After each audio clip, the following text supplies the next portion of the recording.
Voltamos a apresentar Justiça na Tarde. Justiça na Tarde Debate. Em Brasília, 3h. Muito obrigado, amigo ouvinte da Rádio Justiça, por estar conosco. Estamos nesta edição de hoje do programa Justiça na Tarde, agora com a nossa transmissão do nosso tradicional debate ao vivo aqui nos estúdios da Rádio Justiça. Responsabilidade civil e penal dos pais no caso de abandono digital infantil. Existe uma palavra em alemão que se denomina Zeitgeist e que é uma referência à realidade que existe em cada tempo. E o impacto da tecnologia leva a muitas questões que muitas vezes o próprio direito tem dificuldade de acompanhar em relação a essa alteração do dia a dia de todos os cidadãos. Especificamente em relação à existência da internet e das redes sociais, nós temos a necessidade de acompanhamento sobre que influências são exercidas em relação às crianças por conta do fácil acesso aos meios digitais. E aí vem a questão: como os pais devem agir para proteger seus filhos da internet e quais as consequências de eventuais negligências? Existe privacidade e intimidade da criança e do adolescente? Para falar a respeito desta responsabilidade civil e penal dos pais, mais uma responsabilidade para eles, as nossas convidadas de hoje. Doutora Brenda Viana, advogada de família, especialista em Direito Civil, Processo Civil e Neurociências aplicado ao Direito. Presidente da Comissão de Assuntos Legislativos do IBDFAN, Distrito Federal. Doutora Bárbara Nunes, advogada, professora e pesquisadora, doutora e mestre em Direito Constitucional, pós-graduada em Direito Público e pós-graduada em Direito Digital. Antes de mais nada, agradeço a presença de ambas e a disponibilidade, é claro, em vir aqui aos estúdios da Rádio Justiça para que possamos falar a respeito desse tema que eu tenho certeza que ele permeia toda a sociedade hoje em dia. Em qualquer lugar, nós temos pelo menos um celular por família, em que eventualmente poderá haver o acesso a diversos tipos de informação de qualidade e às vezes, se sabe. Eu agradeço então, portanto, começando com a doutora Brenda Viana. Obrigado mais uma vez pela presença conosco aqui, doutora. Cadu, muito boa tarde. Vou dar boa tarde também aos nossos ouvintes. Neto, Ana Cláudia e Cadu, muito obrigada pelo convite. Mais uma vez, essa oportunidade de estar aqui na Rádio Justiça contribuindo com a sociedade, né? E esse tema que me é tão caro, afinal de contas, eu sou produtora de conteúdo e tenho 2 filhos, viu, Neto? Eu tenho uma menininha de 7 anos de idade e tenho um menino de 16 anos, então eu vou trazer com informações aqui, baseado também naquilo que eu vivo. Mas só completando, né, porque essa semana que passou, eu tive a oportunidade de ser uma das painelistas, né, palestrantes no Congresso do IBDFAN do Distrito Federal e falei sobre overparenting, e aí já vou explicar o que é. A gente, dentro do direito, a gente tem um termo que chama sharenting, ou seja, share, de compartilhar, e parenting, né, de parentalidade. E aí a superexposição dessas crianças a gente chama de overparenting. E eu falei sobre esse overparenting infantil em famílias de influenciadores. E aí eu queria complementar alguns dados importantes, porque você até trouxe aqui. A gente tem em todo lugar um celular, né? O Brasil hoje é o 5º país do mundo em tempo médio diário nas redes sociais. São 3h e 32 minutos por dia. Isso é 59% a mais do que a média mundial, que é de 2h13 por dia. Cerca de 67% da nossa população está nas redes sociais e nós temos a terceira maior audiência publicitária do YouTube, com 144 milhões de usuários alcançados, sendo que 41,8% da nossa população que usa a rede social segue algum influenciador. Dados mais alarmantes são voltados para a nossa infância. 81% das nossas crianças, elas já têm pegadas digitais, que a gente chama de footprint, nas redes sociais, ou seja, já nasceu. Eu estava falando aqui com a doutora Bárbara, né? Estou com 2 amigas que tiveram bebê agora, as 2 advogadas de família, e as 2, no mesmo dia que elas tiveram bebê, já postaram foto do parto, né, do bebê e tal. Nós temos aí que 3 em cada 4 crianças e adolescentes entre 9 e 17 anos desejam ser produtores de conteúdo. Então, a gente está falando aí de um país hiperconectado, né?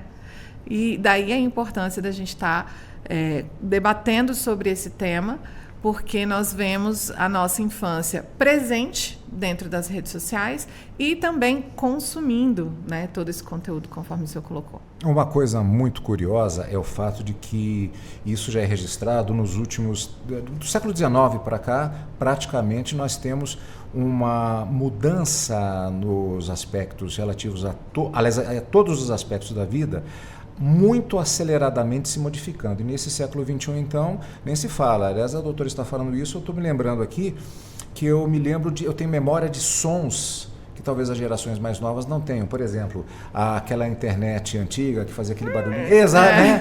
Assim, e isso ninguém sabe, essa geração mais nova, ela já nasce hoje nessa perspectiva, ela já praticamente já nasce conectada, né? Só cumprimentando a doutora Bárbara Nunes, que eu já apresentei também, mas agradecendo também a sua presença, e já vou lançando uma pergunta, dando continuidade. Já começamos bem, já vamos direto. Então, agradecendo a sua presença, a doutora Bárbara Nunes, e fazendo uma pergunta a respeito justamente disso. Esses dados que foram apresentados, eu acho que isso demonstra claramente uma mudança muito grande em um espaço de tempo muito pequeno, e no que isso atingindo diretamente a própria realidade familiar do dia a dia. Algumas pessoas devem até hoje ainda não estar acostumadas com isso, não é verdade, doutora? Pronto, Cadu, acho que esse é um ponto excelente para nós começarmos. Quero agradecer o convite, o tempo do nosso ouvinte, afinal o tempo é um recurso precioso hoje em dia. A nossa equipe, a doutora Brenda também, vai ser um prazer passar essa tarde aqui com vocês. E sem dúvidas, Cadu, quando nós vemos o impacto disso na nossa vida como adultos, nós vemos que já é um impacto relevante. Então, imagina em personalidades que estão se formando. Afinal, a gente está falando de um recorte aí, populacional que está em formação e está se modificando. A criança de hoje, a gente estava trocando uma ideia ali fora, de 5, 7 anos, é uma criança que se comunica de um jeito diferente, é uma criança que se posiciona diferentemente. Então, isso está posto. E é claro que a internet veio e criou uma outra realidade, existe aquela realidade conectada, que também é uma realidade. Então, acho que muito do que a gente vai fazer aqui hoje antes de trazer respostas concretas, como se houvesse algo certo e errado a se fazer, é refletir. Porque amparados legalmente nós estamos. Nós temos uma Constituição maravilhosa, nós temos uma Convenção sobre os Direitos da Criança, nós temos o Estatuto da Criança e Adolescente, que desde 1990 positiva o direito da criança de brincar, nós temos a LGPD, que traz artigos que tratam da exposição da criança na internet, temos a ANPD, que nós vamos falar muito dela também, que regula isso. Então, com isso tudo acontecendo ao mesmo tempo, eu uso a expressão de trocar pneu com o carro andando. O que nós, como operadores do direito e cada um em sua função, pode fazer para resguardar essa população que é o nosso futuro? A criança de hoje é o médico, é o advogado, é o engenheiro, é o influenciador, porque hoje há muitas profissões não existiam há 10 anos atrás, então daqui a outros 10 anos também não vão existir. Então, eu acho que é uma preocupação que nós temos. A iniciativa da rádio é fundamental, porque se nós não viermos, não falarmos, não levarmos a informação, nós não vamos plantar a sementinha da reflexão, e tudo parte da reflexão. Então, eu me sinto muito honrada de estar aqui, e eu tenho certeza que vai ser um debate muito frutificante para todos nós. Aí, um ponto que é muito comum abordarmos aqui, porque o tempo todo estamos abordando questões relativas ao impacto das tecnologias em vários aspectos, especificamente em relação ao direito.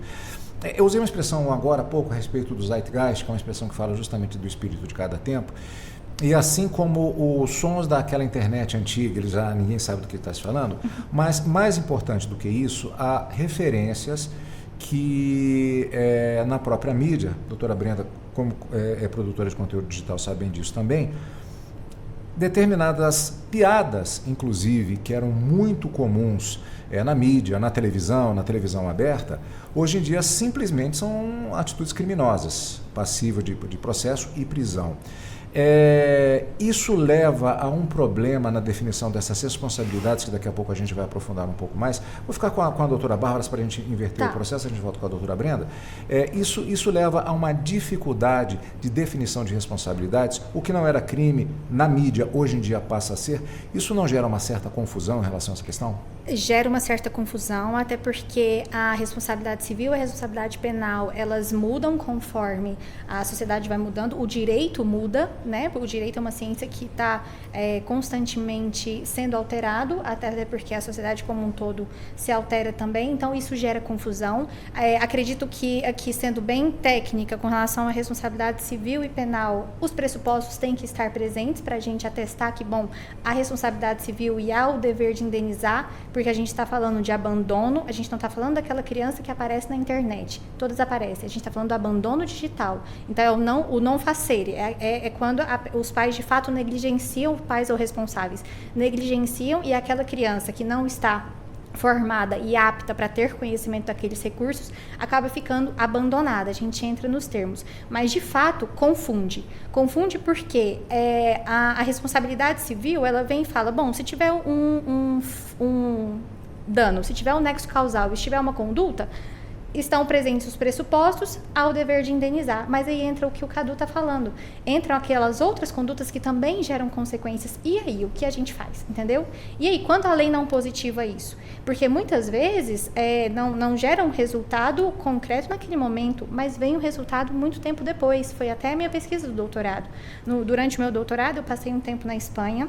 Eu estive em um laboratório lá porque eu estava pesquisando os danos gerados pela violência praticada contra a criança, danos neurobiológicos. E na minha tese eu demonstro isso.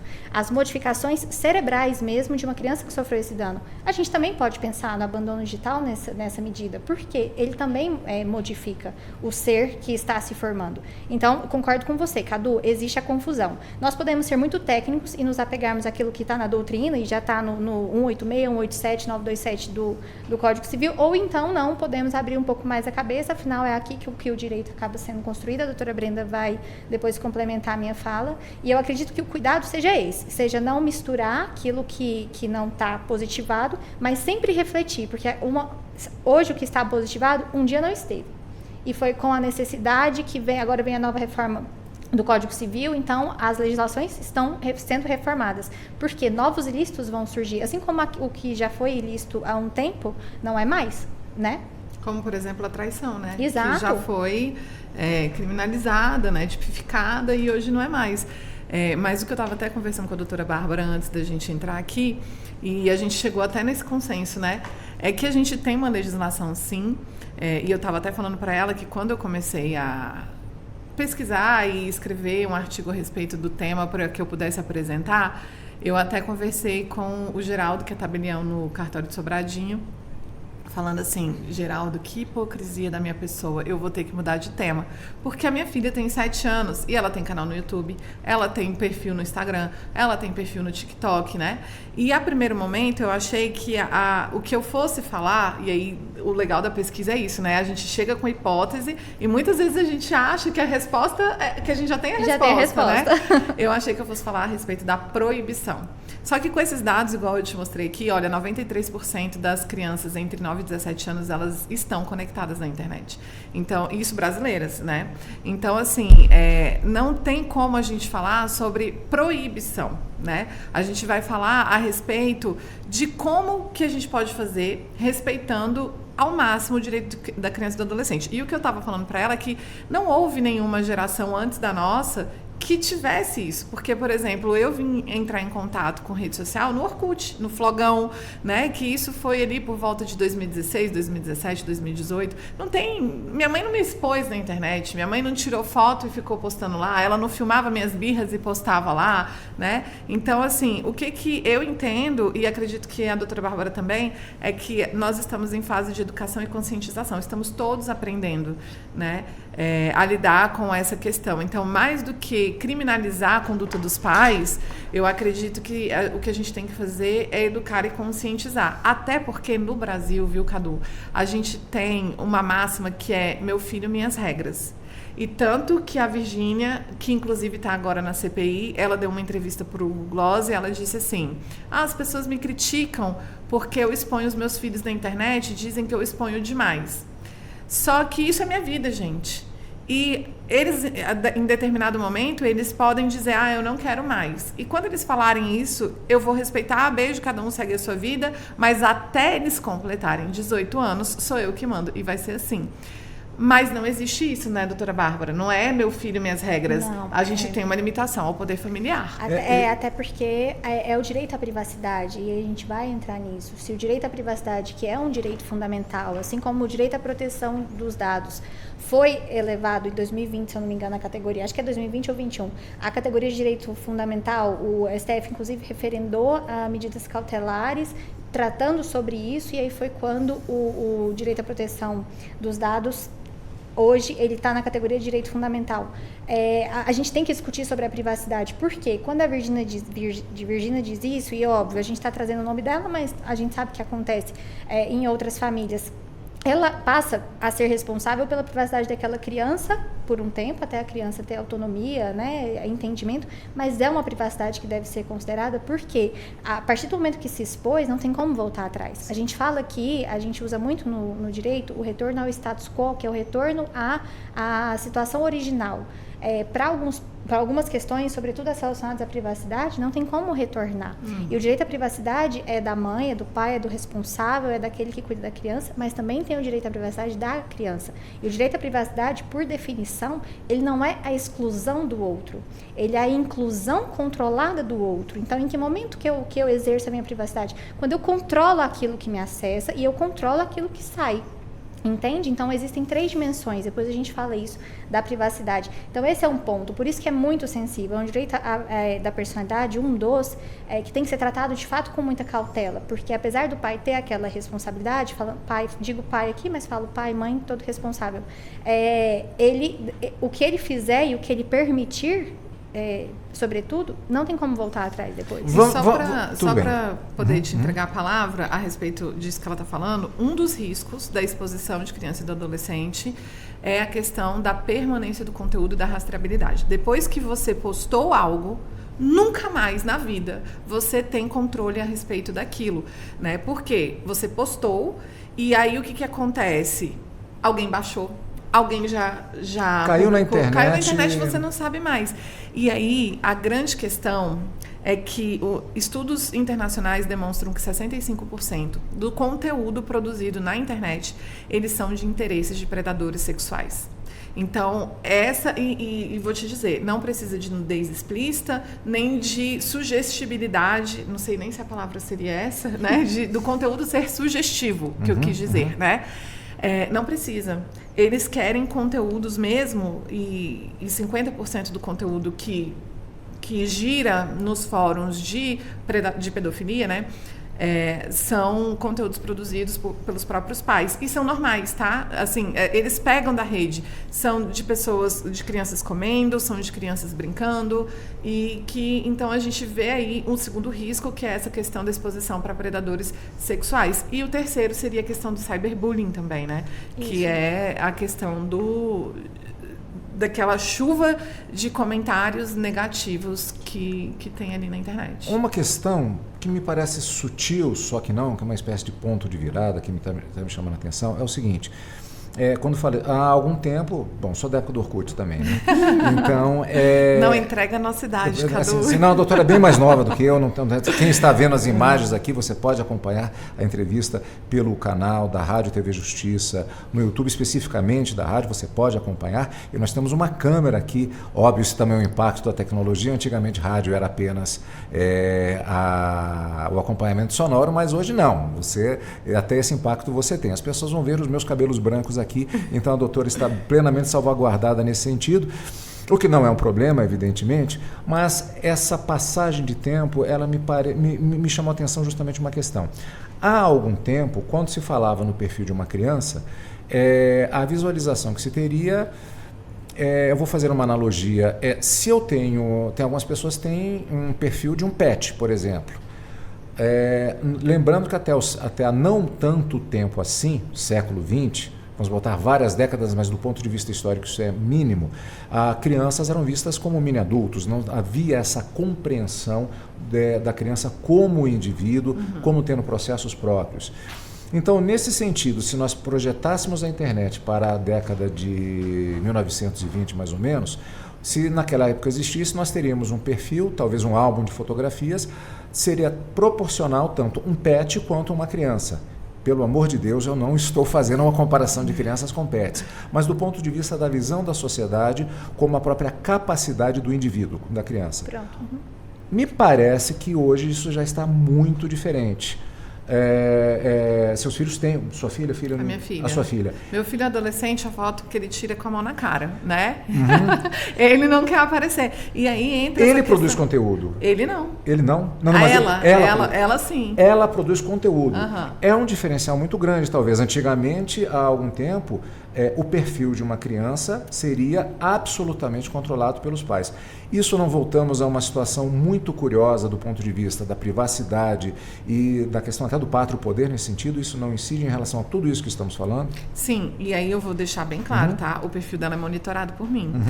E não só isso, às vezes ela mesma tá ali gravando um vídeo e tal, e aí eu vejo que ela pega alguma música que pra ela é uma música sonora, mas que a letra, pelo amor de Deus, né? Não tem nada a ver. E eu falo, nem pensar dançar essa música. Nem pensar em... E aí, por exemplo, às vezes ela tá fazendo maquiagem e aí ela vai ali naquela naturalidade dela e aí ela, como criança, vai comer uma balinha ou então... De jeito nenhum a minha filha aparece comendo nada na internet, né? Então ela pode até... Se ela quer falar de algum pirulito... Carmed. Ela...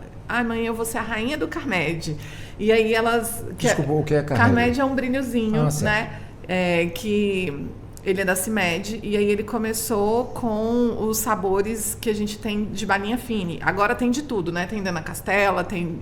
E aí as crianças nessa idade gostam de colecionar esse Carmed. E aí ela quer mostrar como é que é. Eu falo, não, então você mostra, mas sem, assim, mostra como é que tá, né, em você. Mas sem passar... Né? Porque, querendo ou não, é um objeto sugestivo e também o movimento, né? Pode ser sugestivo.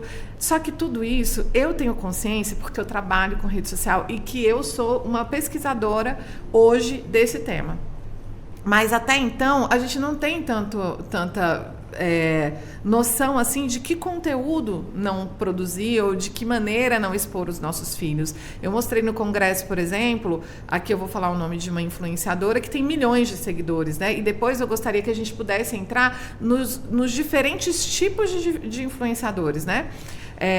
Tudo isso é um ativo digital, as pessoas ganham dinheiro com isso porque essas redes são monetizadas, então o YouTube e o TikTok, por exemplo, pagam por visualização, o Instagram não paga, mas a gente tem também a monetização por meio de marcas que a pessoa acaba construindo ou ainda por meio de publicidade que ela acaba fazendo, né?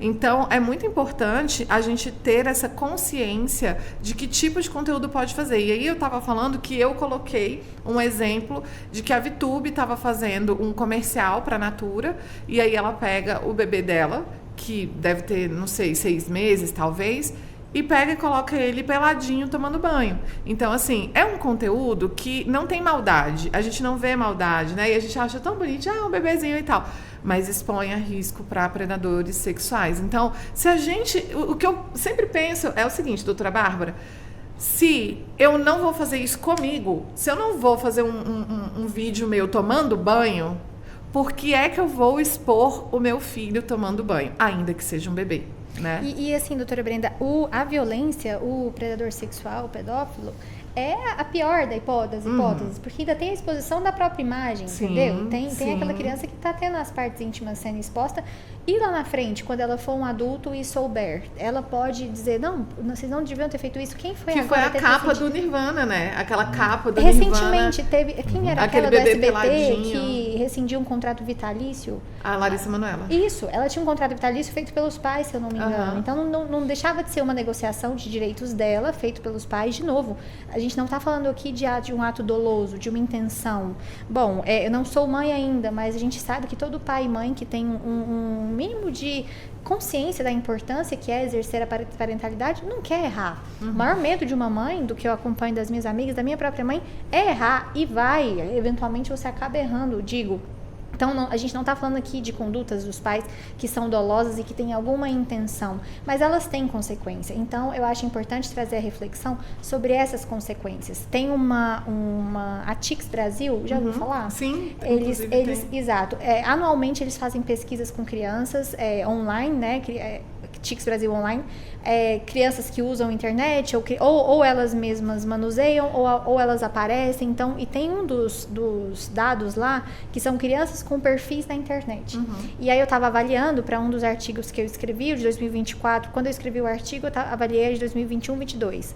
E agora, recentemente, eu acessei a de 2024. É muito interessante você ver como os números evoluem. Dependendo da classe social dos pais e da escolaridade, maior o número de crianças com perfis na internet. Então, se o pai tem uma escolaridade baixa e uma renda da família baixa, são 87% das crianças que têm perfis na internet. Quanto maior a renda da família e a escolaridade dos pais, menor o número de perfis de crianças na internet. Então, a gente vê que tudo passa pelo conhecimento, muita coisa passa pelo acesso à informação. Não é tanto a intenção dos pais ou não, é muito mais que tanto que eles têm acesso e consciência disso. Mas aí também a gente entra, você disse que quanto menor a renda, maior a exposição. Exato, maior isso, o número, maior né? o número, Mas aí a gente entra numa questão que aí era onde, se você me permite, eu ia colocar a diferença dos influenciadores. Nós temos hoje, inclusive na CPI, eu vi os senadores falando, a gente não tem ainda uma definição de influenciador. Claro que tem, produtor de conteúdo. Se a pessoa grava vídeo e tal, ele é um influenciador, né?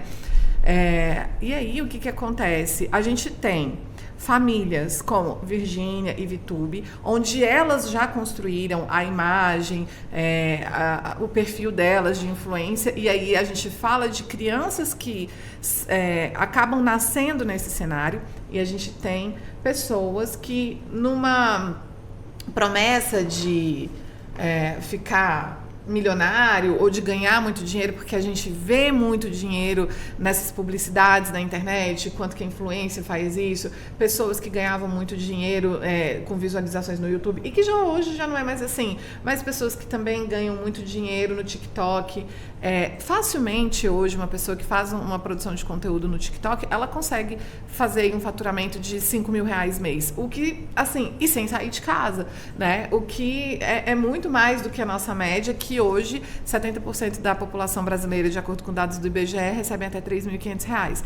E aí que entra o grande perigo, porque entra aí onde eu coloquei, né? Venda da infância. A gente está vendendo a nossa infância para o algoritmo e para a monetização, porque assim, eu posso te mostrar aqui as fotos que você vai ficar chocado. A gente tem perfis como o John, o Super Pai, em que ele coloca a criança para comer alimentos que anatomicamente são sugestivos, né? Então, banana. Tem um vídeo da menina que ela pega a língua de boi e fica fazendo assim, e é uma criança pequena. Então, assim, eu acredito que até nessa... É como se fosse o jogador de futebol de antigamente, sabe? Se tornar o Pelé e tal, vai ter muito dinheiro. Se tornar o Neymar, vai ficar milionário e vai tirar todo mundo da pobreza. Talvez seja por isso. Certo, entendi. E aí, trazendo... Talvez, né? Eu tô aqui fazendo engraçado aí... Você falando, eu me recordei de um dos pontos também que eu estudei durante o doutorado, que são espécies de danos dentro da responsabilidade civil que a gente ainda não fala tanto porque eles ainda não estão estabelecidos na doutrina brasileira, que é o dano existencial e o dano ao projeto de vida. Eles são, Cadu, e a doutora Brenda deve conhecer, são espécies dentro do dano da responsabilidade civil mesmo, mas que tratam das escolhas existenciais de uma pessoa. E aí, quando eu falei da privacidade, as 3 dimensões dela, qual é a primeira? O direito de ser deixado só, então é o right to be alone, eu posso querer ficar sozinha, e esse é um direito que eu tenho. O direito de controlar as informações que os outros têm de mim, e o direito de fazer escolhas existenciais. Então, são essas 3 dimensões do direito à privacidade. E uma delas trata dessas questões existenciais. Por quê? Aí essa é uma doutrina, inclusive, do Carlos Cesarego. Ele é espanhol. Aqui no Brasil, a Flaviana Rampazzo foi a primeira autora que importou essa categoria de dano, o professor Nelson Rosenwald, que inclusive participou da minha banca, fala muito sobre ele também no manual dele de responsabilidade civil. E então é isso, é o poder da pessoa, é o direito da pessoa de escolher e ter o seu próprio projeto de vida. Aí o Cadu me pergunta assim, não, doutora Bárbara, mas não tem jeito. Uma criança aos 5, 6 anos não tem o projeto de vida dela? Tem. Ou então, pelo menos, ela tem que ter as condições para poder ter um projeto de vida, entendeu? Ele não precisa ser tão concreto na infância, mas as condições para que ele seja concreto na fase adulta, elas têm que ser garantidas na infância. E é isso, quando um pai ou alguém tolhe esse direito, mesmo que não intencionalmente, mas escolhe pela criança e depois não consegue devolvê-la ao status quo, né, que é o que a gente fala, já até traduzir aqui, que é o retorno ao status anterior, é isso, ele está tolhindo essa questão e ofendendo o direito ao projeto de vida e o existencial também. E aí entra, a partir de que momento está na hora do Estado intervir e punir? Porque é uma decisão muito sutil. A partir de que momento é crime na seara penal? A partir de que momento é um ilícito civil, por exemplo? É uma decisão muito difícil, porque a gente sabe que hoje muito o que, aliás, nós estamos dentro da Suprema Corte, muito o que movimenta o direito é a jurisprudência. São as decisões que vêm sendo tomadas e aí vai modificando Até tudo. porque a legislação, ela não tem o dinamismo que a internet tem. Não, né? de jeito nenhum. Tudo passa por um quórum, tudo passa pelo Congresso, tudo... Exato, e a internet daqui para ali a coisa mudou. O que nós estamos falando aqui agora já está impactando alguém ali que está refletindo, bom, então eu vou fazer diferente, conta para outra pessoa, então é tudo, como é que ao vivo e agora, tem uma expressão que agora ao vivo e a cores que falavam. E você sabe que isso que ela está falando é tão importante, porque quando a gente olha para... Porque assim, hoje a gente tem a era da internet, mas a gente já vinha da era da televisão, né? E crianças super expostas, como por exemplo o Sandy Júnior, a Sandy, por exemplo, não expõe o filho dela de nenhuma maneira. Talvez por conta dessa questão do projeto de vida. Poxa, ele pode não querer ser famoso, né? Poxa, ele pode querer. Aí alguém chega pra ele e fala assim, mas pode querer, mas também pode não querer. Pois é, mas se ele quiser, exato. Existe condição para ele construir essa postura e esse posicionamento de fama. Mas se ele não quiser, não tem como tirar as coisas dele dali, né? Então, ela não expõe. Acho super válido realmente a gente trazer essa questão do projeto de vida, porque, veja bem, meu filho, ele tem 16 anos. Quando ele era criança, ele super adorava aparecer nos meus stories, no meu Instagram. Ele já fez vídeo comigo quando criança. Eu falava assim, mãe pode fazer isso? Mãe pode bater na criança? Mãe pode fazer... E ele super estava lá. Hoje, ele não quer de jeito nenhum. Às vezes eu vou fazer alguma coisa, filmar alguma coisa ali. Ai, me apareceu, mãe, você vai ter que filmar de novo. E aí eu falo, ai, filho, o que tem? Você faz parte da minha vida. E ele não quer aparecer por uma coisa que a gente não está discutindo aqui, que é o offline também. Agora a Netflix fez uma série que chama Adolescência e que mostra como dentro da escola, né, se repercute, tá certo? As questões que acontecem nas redes sociais.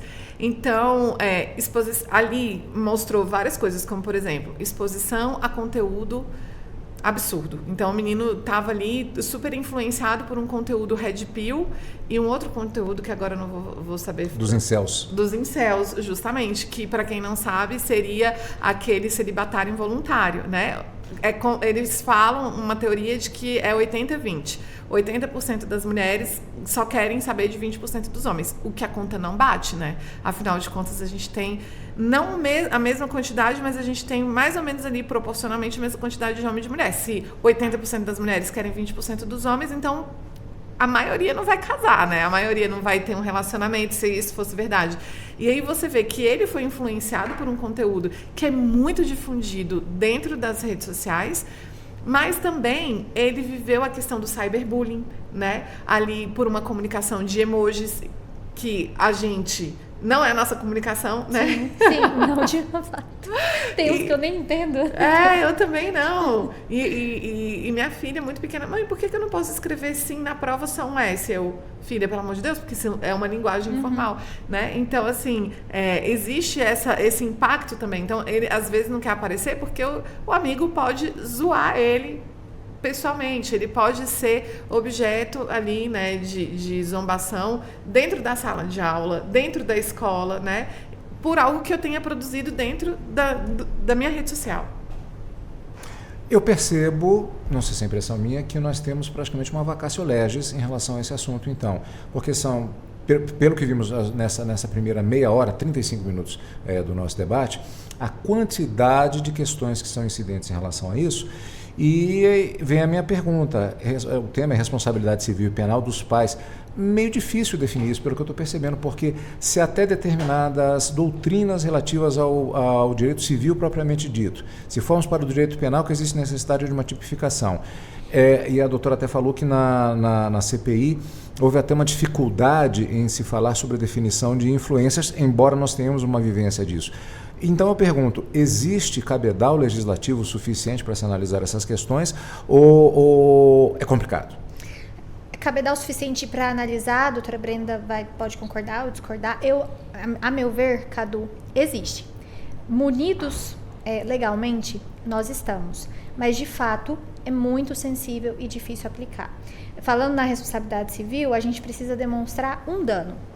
E como que se demonstra um dano quando ele é tão subjetivo? Porque o que pode me causar dano não causa para o Cadu. O que causa para o Cadu não causa para a doutora Brenda, entendeu? Então, a conduta até que é fácil, o nexo causal, então o vínculo entre aquela conduta e o dano também não é tão difícil, mas o dano em si é um pouco mais complicado. Então, para que gere, a gente fala de responsabilidade civil quando a gente busca uma reparação. Não existe, a responsabilidade civil só existe porque há algo para ser corrigido ou pelo menos compensado. Então, quando não se entende ou não é possível mensurar o que será compensado, aí de fato fica difícil. Mas a legislação está preparada. A LGPD, se eu não me engano, no artigo 14, eu acho que é a seção 3, trata da responsabilidade dos pais em controlar e, se eu não me engano, a doutora Brenda talvez esteja até mais atualizada nesse artigo do que eu, os pais têm o dever de dar consentimento expresso para tudo aquilo que diz respeito às informações dos filhos. Mas aí, de novo, consentimento expresso. O que é isso? É assinar ali? É um declaro, estar ciente? Vocês leem os códigos, os termos de uso?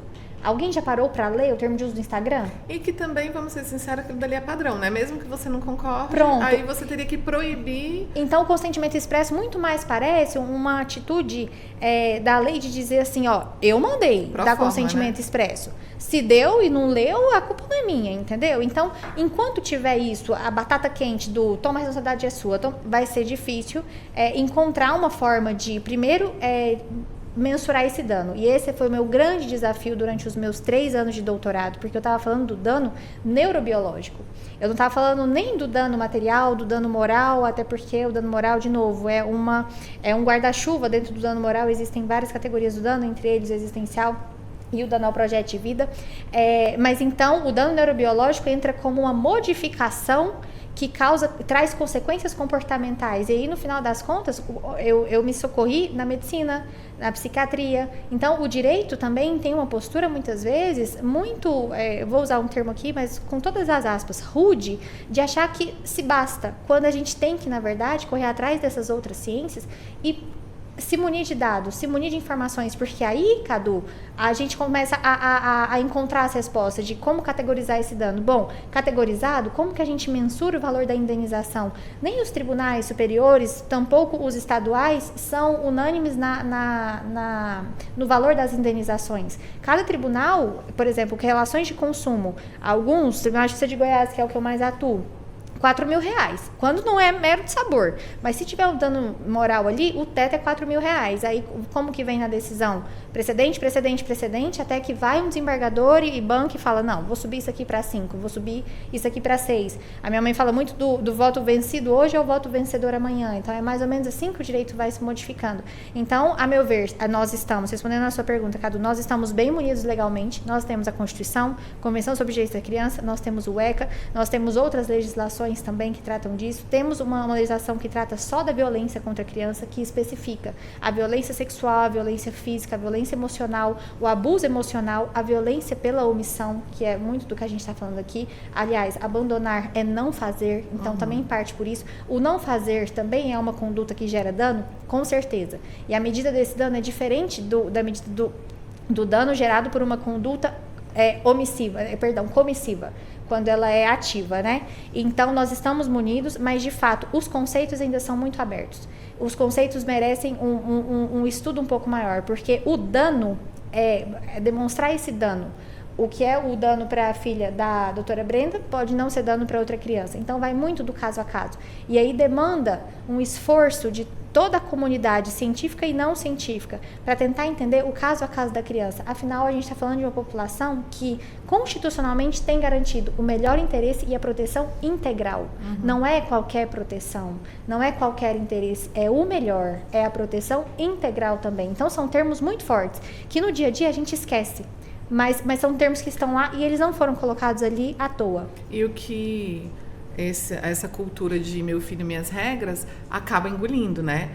De forma objetiva, a gente tem dentro do nosso Código Civil essa questão do poder familiar, mas o poder familiar hoje ele é interpretado não como o pátrio poder antigamente, onde o pai ele detinha aquele poder total e que ele que determinava o que ia ser feito ou não, e que a mãe inclusive quase nem tinha esse direito todo, né, para estar ali atuando também, né? O poder familiar hoje ele é visto como realmente um dever de cuidado, um dever de proteção, um dever de cuidado, né? Então a gente tem o poder familiar dentro do Código Civil, a gente tem na nossa Constituição, no 227, que fala sobre a questão do direito, né, da criança, de não só os pais terem obrigação de cuidar disso, mas também da sociedade. Estado, né? sociedade e família. Isso. É uma responsabilidade tripartite, né? Sim. E a gente também tem o ECA, que tem diversas situações ali, trazendo sobre uma regulamentação, falando sobre não expor situações vexatórias, humilhantes, questão de tortura e tudo mais, que eu acredito que sim, que abarca. E também, em relação dentro do Código Civil, a gente também tem a possibilidade da suspensão, tá, do poder familiar e até da extinção em determinados casos, em casos mais graves. Mas eu queria falar aqui também sobre alguns PLs que a gente tem dentro hoje do nosso Congresso, né? E aí a gente tem, por exemplo, a atualização do Código, e dentro da atualização do Código a gente está assim, está falando assim: compete aos pais evitar a exposição de fotos e vídeos em redes nacionais ou em redes sociais ou a exposição de informações de modo a preservar a imagem, a segurança, a intimidade e a vida privada dos filhos. Então, já vai vir isso, né, essa questão. E aí a gente tem outros projetos de leis que falam também, eles tentam criminalizar, tipificar, né, a questão da superexposição, mas é uma superexposição pornográfica. E aí ele fala até degradante, mas aí a gente também teria que debater o que seria entendido como degradante, porque como eu coloquei aqui, e estava até conversando com a doutora Bárbara lá fora, a gente tem esses influenciadores que já vêm de uma marca construída, de um trabalho feito, e que aí eles...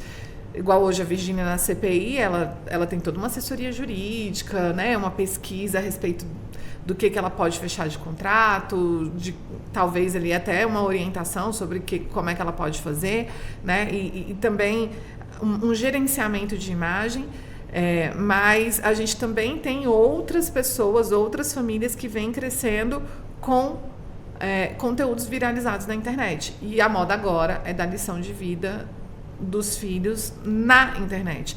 Então eu vou falar aqui algumas situações que eu vi e que são preocupantes, né?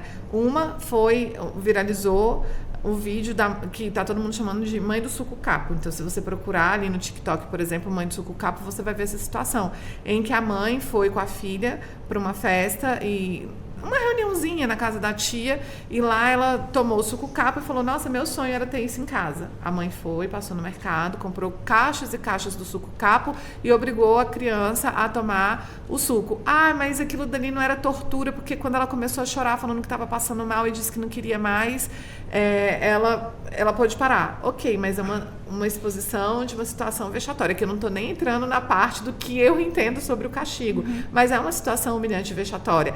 Um pai, porque a filha falou que tinha vergonha do carro dele, porque o carro era velho, então quando ele ia buscar ela na escola, ele foi e fez ela voltar a pé, junto com ele.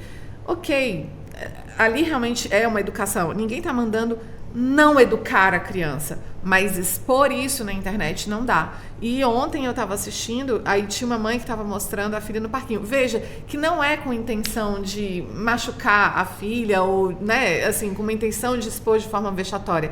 E a situação da doutora Bárbara era o seguinte, a filha queria brincar, ela estava sozinha, queria brincar com um grupo de meninas. Aí a mãe dela falou assim, vai lá e pede, né? O não você já tem, fala que você quer. Aí ela vai, assim, mostra, né, que ela tá com medo e tudo. Aí chega lá, ela fala, posso brincar com vocês? E a menina, sorry, but no. Né? Não sei se era um parquinho bilíngue. Aí ela chega toda tristinha, assim, segurando o choro. Aí a mãe, filha, tudo bem, foi só o primeiro não que você recebe.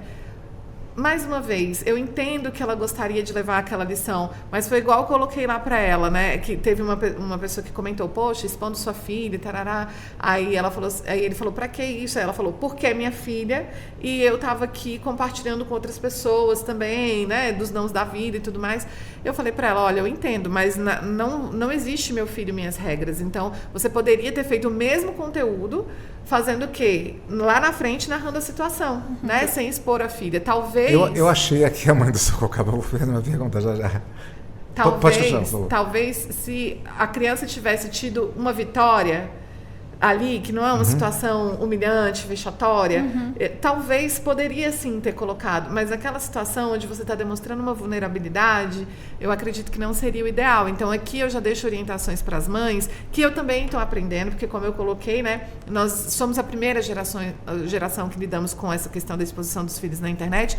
Então assim, conteúdos que você traga questões humilhantes, vexatórias, situação da criança em vulnerabilidade, então birra, choro, não é legal você colocar, né? Situações de exposição do corpo da criança, danças eróticas também não é legal publicar, a gente tem que ter esse cuidado, né? Eu estou vendo aqui, a vantagem, né? A internet no impacto aqui, eu coloquei o nome justamente de referência e vejo aqui uma série de referências, inclusive diferenciadas. Aliás, é como abrir os comentários de qualquer post. Se você bobear, você acaba entrando naquilo, aquilo pode inclusive te estragar o dia. Mas eu vejo várias interpretações. E, por exemplo, aqui eu vou ler, não tem problema. Castigo inusitado. Mãe obriga a filha a tomar 20 caixas de suco, não vou nem abrir aqui, mas... Na verdade, ela tomou 6, foi 1,2 litro. Né? Aí outra aqui, mãe raiz. Ela comprou 20. E ela diz, mãe raiz, filha estava fazendo mãe passar vergonha, ou seja, essa coisa toda. Acho que eu tenho a impressão que o que fica muito caracterizado é a exposição, de qualquer forma. A exposição, e você vê o seguinte, tem gente contra e a favor. Isso. E esse é o problema, entendeu? Porque você coloca a criança numa situação de vulnerabilidade, tem gente aplaudindo e tem gente batendo. Então, nesse caso em específico, teve um professor, e eu vou te ser bem sincero, ali também eu pensei naquela hora, mas hoje a minha postura é diferente depois dessa apresentação. Eu acho que hoje eu faria uma live, eu teria mandado uma notificação extrajudicial para ela, com uma orientação, né? Ele fez uma denúncia para o Ministério Público e para o Conselho Tutelar, que, infelizmente, eu acredito que a gente ainda falha como sistema em relação às nossas crianças e adolescentes, justamente porque essa cultura de meu filho, minhas regras não é só dos pais. Eu acho que a nossa instituição também tem essa visão, sabe? Mas o pai permitiu, a mãe permitiu. Eu até brinco assim, o Zé Felipe, ele pode escrever um rap falando que autoriza a Maria Flor e a Maria Alice fazer determinada coisa, que se ferir o direito delas, que é um direito fundamental, não pode, pronto, acabou. Isso. Mas veja, doutora, por favor. É engraçado que, apesar de tudo estar positivado, muito, né, já estar positivado, eu percebo, e aí a gente pode até discutir para ver se vocês também percebem, como há uma objetificação da criança. Em que sentido? A criança que, apesar de sujeito de direitos, e é sujeito de direitos, inclusive tem uma pesquisa fantástica que eu também recomendo a leitura, que é a escuta das crianças em juízo, a criança ser ouvida, e não só ser ouvida só para cumprir o requisito, mas ser considerada. Então a criança como um sujeito de direitos, em circunstâncias como essa, ela é um objeto. Só que a gente deixa não a gente, né? Eu digo assim, uma situação dessa, criança deixa de ser considerada como um sujeito que vai formar sua opinião, que vai ter seu posicionamento, que pode ter o direito a ter, assim como o direito a não ter, porque não querer fazer também é querer. Então, a objetificação das relações, e isso também fica muito nítido nessa conversa que não assim, tudo parte do adulto. Sim. O comportamento que parece que está assim, desvirtuado em alguma medida que expõe essa criança, de fato é do adulto. Então, quando a gente pensa, né, já trocando ideia, bom, será que seria educação digital nas escolas? Munir as crianças de informações para que elas tenham recursos emocionais, sobretudo, para lidar, sim, isso saber é uma que ela pode falar não, porque nessa pesquisa da TICS Brasil, fala que, agora eu não vou saber o dado específico, mas eu acho que em torno de 23% das crianças tiveram conteúdos que elas pediram para os pais retirar. Eu não quero que fique, né? E às vezes ela não sabe que ela pode falar não. E nesse caso da mãe do Sucucapo, depois elas fizeram um vídeo comemorando os milhões de visualizações que tiveram. Agora a rede pode ser monetizada, porque existe ali critérios dentro do TikTok, então você tem que ter 10 mil seguidores, tem que ter 1000 visualizações em 30 dias, e aí você pode monetizar a sua rede. Não só isso, elas acabaram aparecendo como mãe raiz, num jornal de televisão desses de meio-dia, né, lá da região delas. Então, assim, você acaba também exaltando. Ai, olha só. Aí só o ponto para concluir. O tanto que eu vou falar nós como sociedade, estamos dependendo da opinião do outro. Porque tudo isso parte da necessidade da aprovação. E aí, o que a rede social fez? Veio e acelerou muito. Então, hoje, terminando aqui, claro, vou mandar uma mensagem pro Iago, manda as fotos. Vou colocar na minha rede social, doutora Brenda também, a gente coloca no LinkedIn. Bom, vem aquela satisfação das curtidas, amanhã já passou. Então, a questão do tempo. Então, eu acho que vale a pena muito a gente refletir sobre a criança como objeto, o adulto como um ser, apesar de já formado, ansioso e dependente da opinião do outro, porque é isso tudo que está causando essa busca pelos likes e para ser uma mãe raiz, para chegar até os outros pais, para ter mais curtidas. Então, eu acho que passa por aí também essa nossa reflexão. E se uma reflexão dessa, Cadu, bem feita, com oportunidades como a que a rádio está dando agora, ela traz bons frutos até para aquela sua angústia. Assim, doutora, e aí? Tem a positivação, por que o negócio não sai do lugar? Os adultos estão confusos? Estão. Mas, e aí eu vou te dizer que só voltando aqui um pouquinho para eu entrar nesse outro assunto. A mãe fala assim, mas eu conversei com ela e falei que eu iria filmar e expor e ela concordou. Gente, a menina não deve ter mais que 8 anos. Ela não tem menor consciência da exposição, do risco, entendeu? Mas ela também quer ser famosa. Entendo, mas vamos para o outro lado, né? Sei que outro tipo de conteúdo talvez demore um pouco mais, mas talvez realmente a gente tenha que conversar sobre isso. Agora, eu acredito de verdade que, assim, filhos de pais separados vão começar a ter esses direitos protegidos de uma maneira mais rápida. Por quê? Porque quando você tá ali, os dois juntos e tal, não existe muito esse conflito, né? E ainda que tem, se contorna por conta do relacionamento. Mas hoje, se um pai quer expor e o outro não quer, inclusive eu escrevi alguns anos atrás um artigo no Jus Brasil falando sobre madrasta e padrasto podem postar a foto do enteado nas redes sociais. Antigamente eu falava que sim, porque assim, se tivesse autorização de um dos dois, o gerenciamento de um dos dois dos pais, né, o gerenciamento da imagem é de pai e mãe, então se um dos dois falasse que sim, ok, né? Mas hoje já seria não, porque para mim, na dúvida, é o não, porque a gente tem que proteger aquilo, justamente a possibilidade de voltar para o status quo. Então, hoje, a gente tem sim legislação que pode fazer com que o juiz, ele autorize a retirada do conteúdo, o impedimento da postagem, e hoje, por exemplo, em Portugal, a gente tem uma decisão que o juiz de ofício, sem ninguém pedir, ele determinou que os pais não poderiam fazer nenhuma postagem da filha de 2 anos nas redes sociais. Os pais recorreram, falando que eles não tinham pedido nada disso, e em razão da proteção integral da criança, o tribunal manteve. Então, eu acredito que nessa seara de conflito familiar, as crianças e os adolescentes de pais separados vão ter esse direito garantido de forma mais rápida. Esse é um dado muito importante para a gente observar. Porque, de fato, assim, se a exposição na internet, por exemplo, se nós equipararmos a exposição a um dos tipos de violência, o que é muito alarmante, Cadu e doutora Brenda, nos índices de violência, a doutora Brenda deve, inclusive, acompanhar muito. O Anuário de Segurança Pública todo ano solta. Mais de 80% dos casos de violência cometidos contra crianças e adolescentes acontecem dentro das próprias famílias. Então, o sistema de justiça não consegue chegar. Porque, primeiro, que essa criança muitas vezes não tem nem noção que aquilo é uma violência. Depois, quando ela tem noção, ela não tem nem espaço para falar. Depois, se ela fala, muitas vezes ela é dissuadida a não levar aquilo para frente. Sim. Então, olha o tanto que, né, se nós pegarmos o abandono digital como um tipo de violência, eu acredito que sim, afinal traz consequências tão danosas quanto, se não mais, porque muitas vezes uma violência física, né, um tapinha dói, mas e essa exposição? Eu digo assim, não estou nem comparando, dizendo que uma é mais grave que a outra, mas estou dizendo que as consequências são muito distintas e que a violência emocional, essa violência do abandono digital, a violência da criança ser vítima de um bullying, aquilo que se modifica dentro dela é muito, muito grave. No caso extremo, temos os suicídios, inclusive. Exato, gente. Suicídio na adolescência, depressão na adolescência, crianças deprimidas. Nós somos um país que temos crianças com depressão. E aí o Cadu fez uma pergunta importante. Os adultos estão confusos? Sim, não todos, né? Óbvio. Mas nós estamos passando por um processo de modificação, assim, social, em que todos nós estamos confusos em alguma medida, ansiosos em alguma medida. O meu WhatsApp hoje, eu acordei 43 janelas sem resposta. Então, Bárbara, mas então você se organiza para responder, mas eu tô lá almoçando sabendo que são 43, eu tô jantando sabendo que são 43, entende? Então, essa comunicação a todo tempo, você achar que consegue acessar a pessoa a qualquer momento. O WhatsApp, ao mesmo tempo que é um sonho, virou um desespero para muita gente, porque muito mais nos angustia. E o WhatsApp também é uma rede social. Crianças também têm o WhatsApp.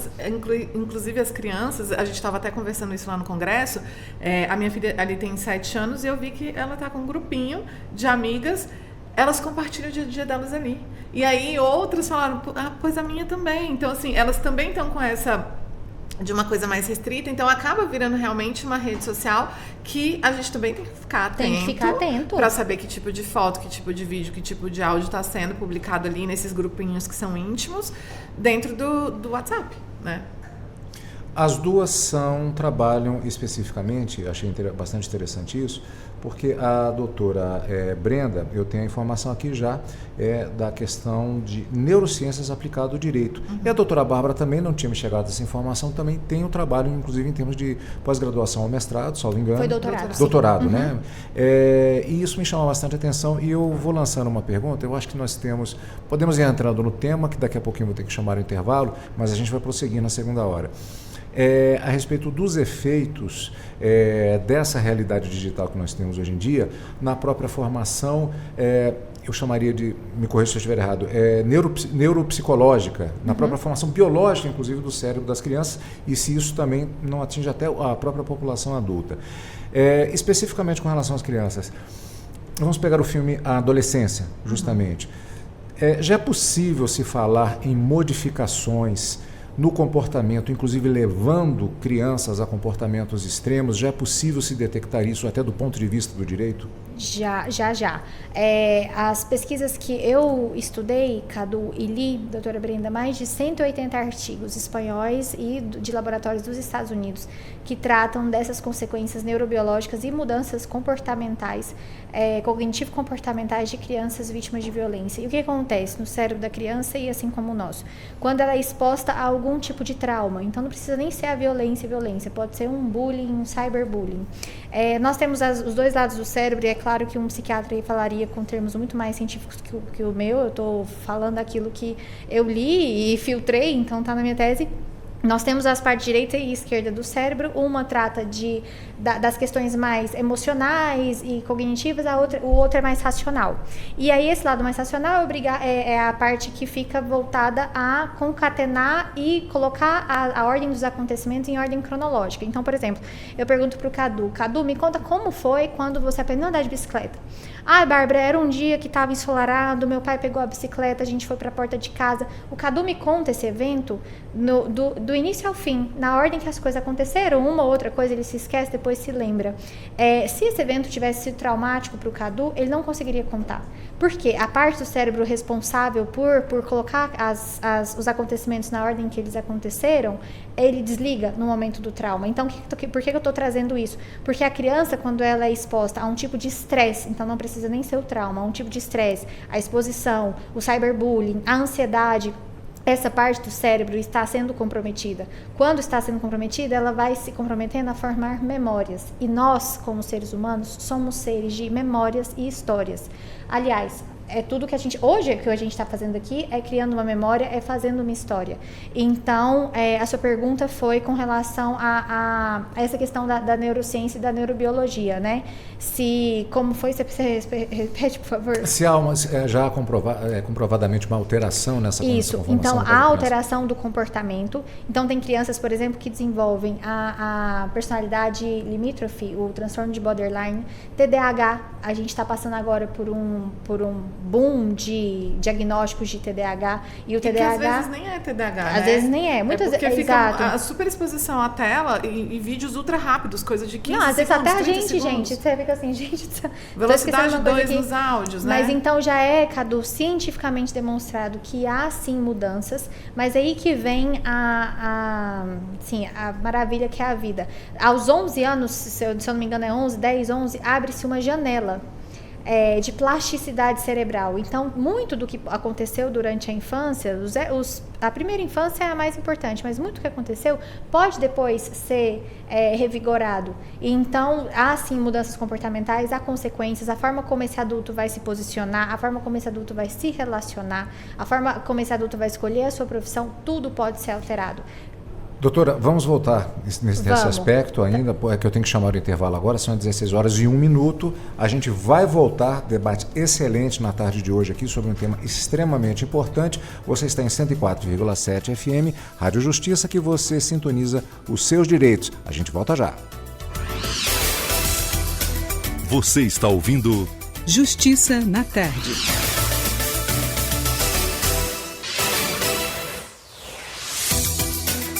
Voltamos a apresentar Justiça na Tarde. Justiça na Tarde Debate. Agora são 16h06. Lembrando que você está em 104,7 FM, Rádio Justiça, onde você sintoniza os seus direitos. Você pode acompanhar o nosso debate da tarde de hoje com a transmissão ao vivo aqui pelo canal da Rádio Justiça no YouTube, também em 104,7 FM.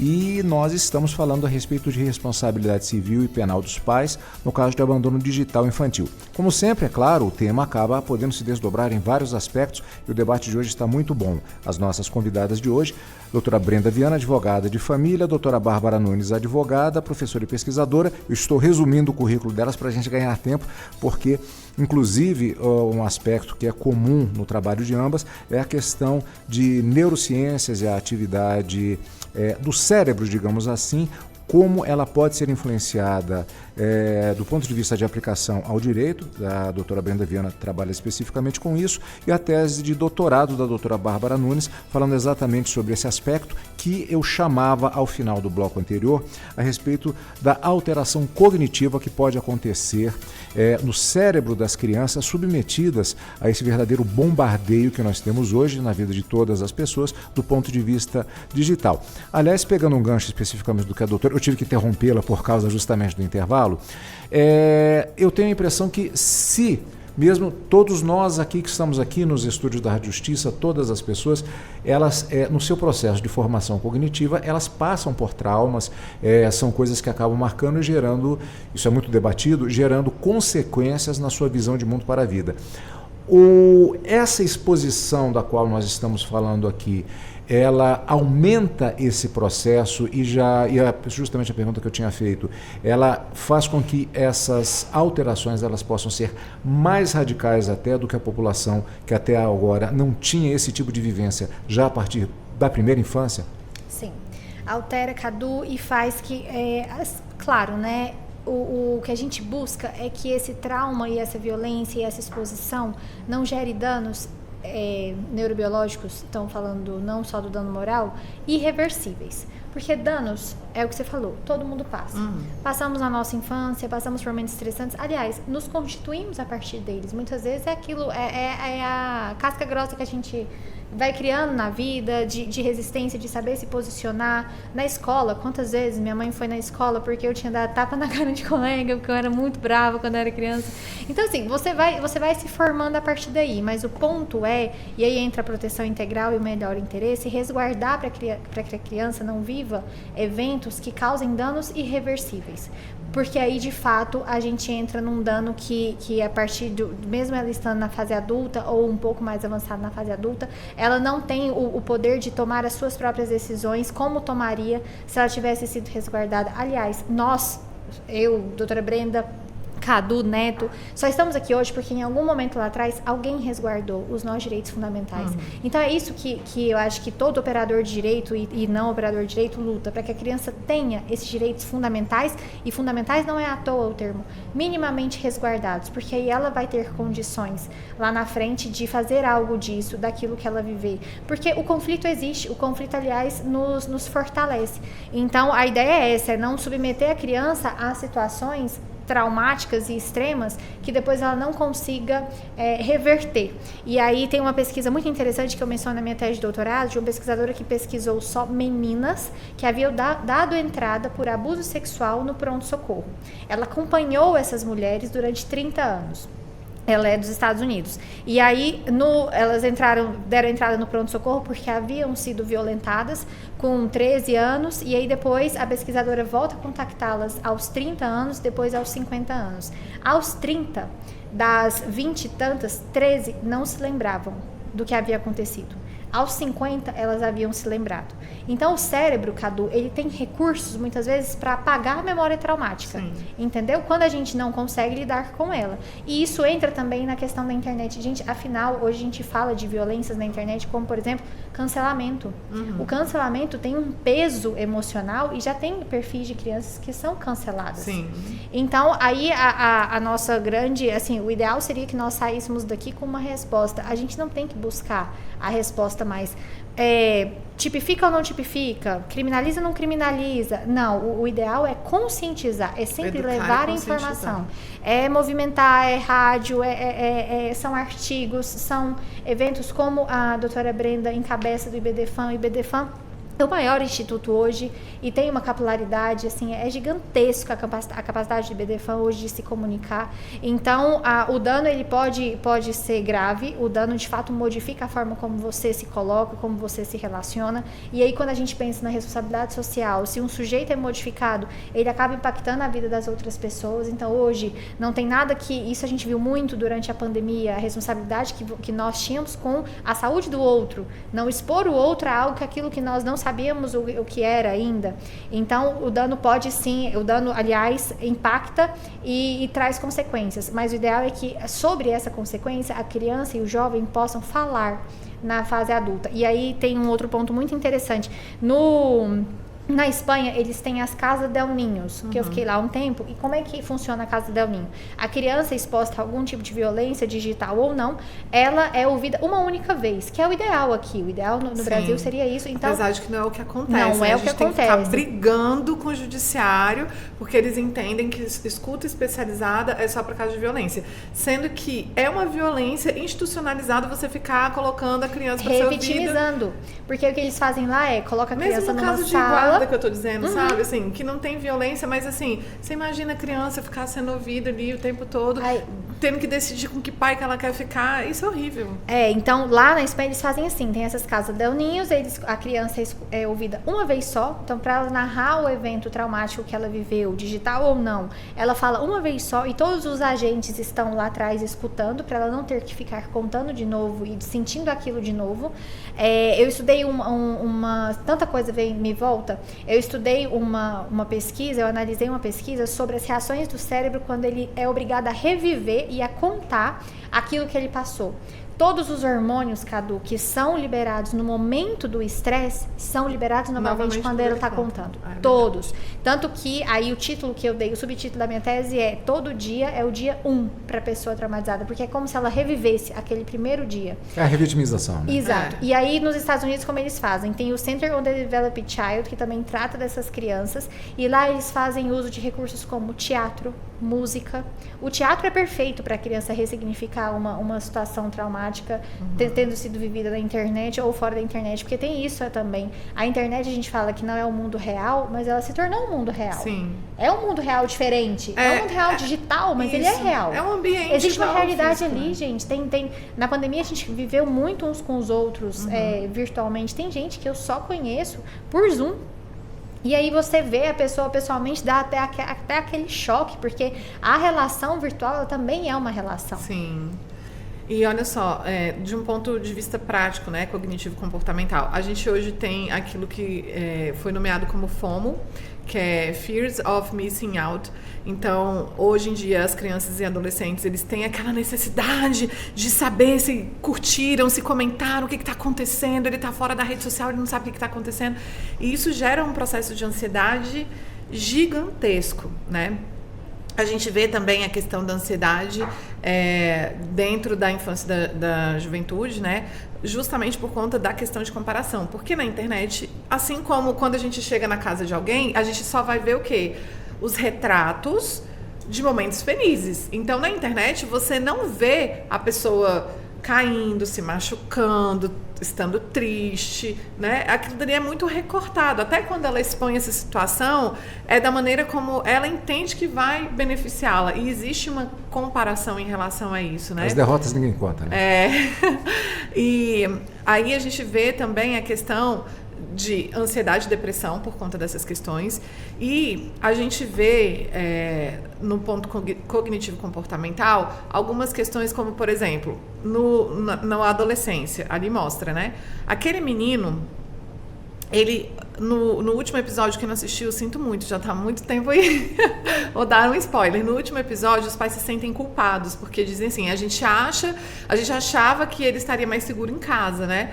Só que eles não sabiam que o filho estava ali de madrugada, o que ele estava acessando, o que ele estava vendo e tal. E aí existe um viés cognitivo que é o da disponibilidade. Ou seja, aquilo que estava disponível para ele é o que ele estava guardando, né, de informação como correto para ele. Aí vem outros vieses cognitivos, como, por exemplo, o viés da confirmação. Então, quando acontece de ele pegar as informações e aí ele fazer ali uma situação que, no caso, ele difundiu a imagem da menina e aí ele achou que a menina, por não ter opção, iria querê-lo. E ela não quer, ele confirma aquilo que ele tinha no viés da disponibilidade, né? Então, vem diversas situações que moldam comportamentos por conta de situações que a pessoa está vendo ali na internet. E aí, situações bem preocupantes. A gente tem, na minha pesquisa eu coloquei, né, casos, e que eu acho que seria legal também a gente debater. Agora eu vou colocar só aqui alguns casos de suicídio, tá? O filho da Valquíria Santos, minha cantora favorita de forró, inclusive a gente tem uma lei na Paraíba que chama Lei Lucas Santos, em relação à questão do cyberbullying, para a educação na escola e tudo. Ele se suicidou por quê, Cadu? Ele fez uma postagem boba, comum. Ele chegou, deu um selinho em alguém, que eu não lembro agora quem era, colocou o vídeo no TikTok, aquilo dali viralizou de uma maneira, e aí todo mundo comentando, fazendo milhares de comentários a respeito dele, porque a mãe dele tem uma vida pública e logo ele era muito conhecido, e ele não aguentou e acabou se suicidando, né? A gente tem o caso também da menina da diva da Oakley, que foi há muitos anos atrás, foi há mais de 7 anos atrás, ela com 15 anos de idade, colocou um óculos, estava se sentindo linda, maravilhosa, tirou foto e postou. Nisso, virou meme, né? Um meme negativo. E ela evadiu a escola, não foi mais, né, por vergonha, e tentou suicídio várias vezes. E a última foi aquela, já acabou, Jéssica? Então, teve uma briga, alguém filmou essa briga. Ela suicidou? Não, ela também evadiu a escola e tentou suicídio várias vezes. E você vê que no caso da diva da Oakley, o meme voltou agora, 7 anos depois. E no caso da Já Acabou Jéssica, ela fala que até hoje ela lida com esse meme, né? E o pior que é verdade, às vezes, até eu mesmo, assim, numa conversa e tal, acontece alguma coisa, e aí, já acabou, Jéssica? Né? Por conta de Só que a frase é ótima. Mas machuca alguém, pois né? E que eu não tinha a menor noção. Mas a gente também precisa pensar no processo cognitivo comportamental e como isso funciona neurobiologicamente no cérebro, que essa parte eu vou deixar para você, de situações como, por exemplo, o caso do canal Bel para Meninas. Então, que a mãe fazia desafios, fazendo com que a filha tomasse líquidos nojentos até vomitar, estava ali com o olho vendado e aí acabava comendo alho, colocava assim, você vai... a gente vai para uma festa agora, vocês vão escolher a roupa dela. Ela, não, mãe, mas eu quero ir com essa. Ela, você vai vestir a roupa que a audiência escolher.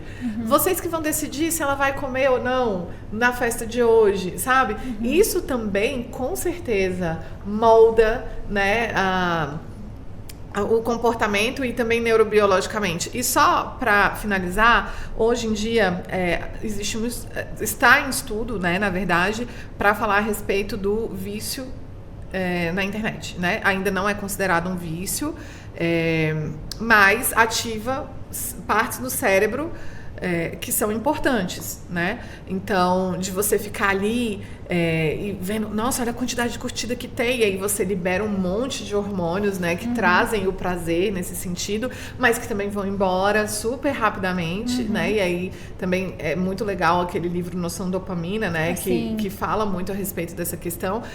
E hoje a gente também, aqui a gente está falando sobre crianças e adolescentes, mas espero o próximo convite, eu e a doutora Bárbara, para a gente falar dos idosos superconectados, né? Dr. Marcos Herbrat, se eu não estiver falando o nome dele errado, ele levantou uma reflexão que agora no Dia das Mães eu estava na casa da minha irmã, e aí a minha avó assiste TikTok, né? Minha avó tem 90 anos.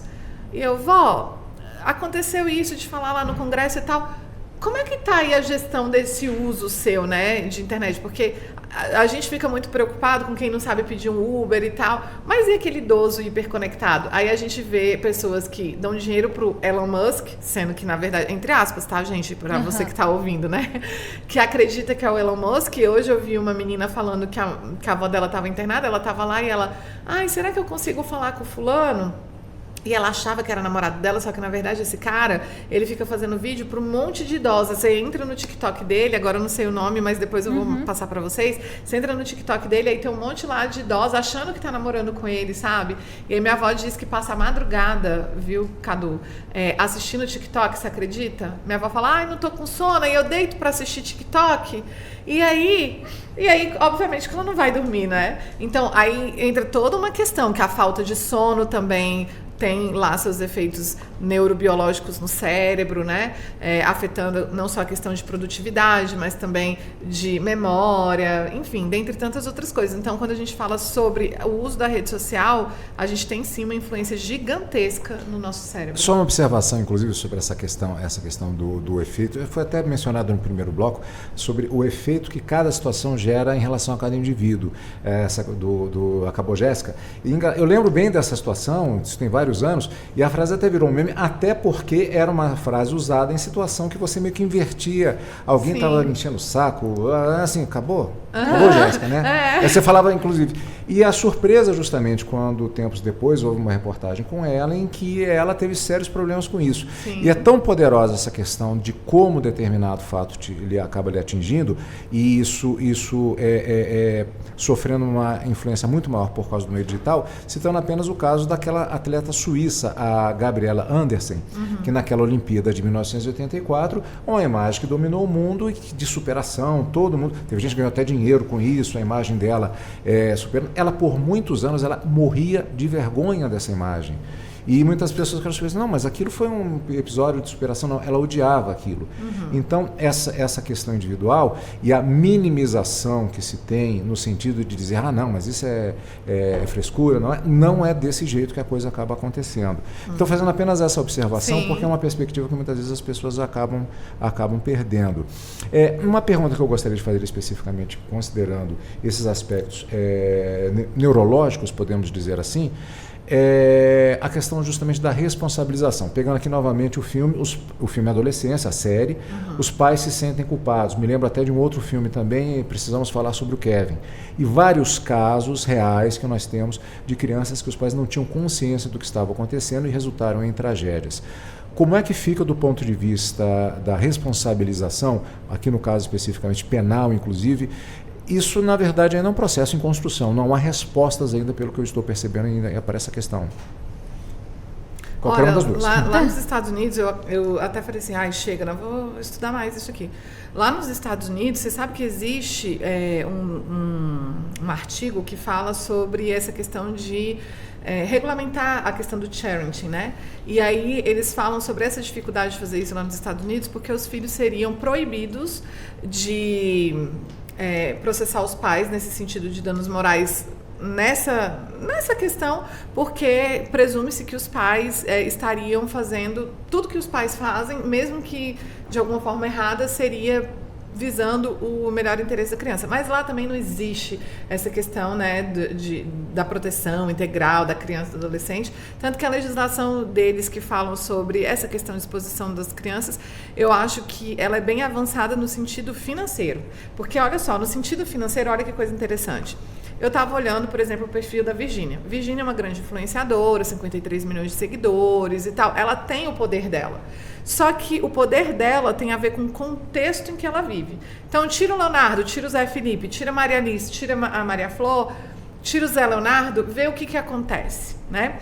Ela estava comemorando o fato de ter 15 milhões de visualizações agora, na época que o José Leonardo ficou internado na UTI por bronquiolite. Então você vê que as crianças, as pessoas, eu vejo isso até nas minhas redes, né? Quando a minha filha aparece, o povo, tava com saudade da Júlia, nossa, eu amo quando a Júlia tá aí, né?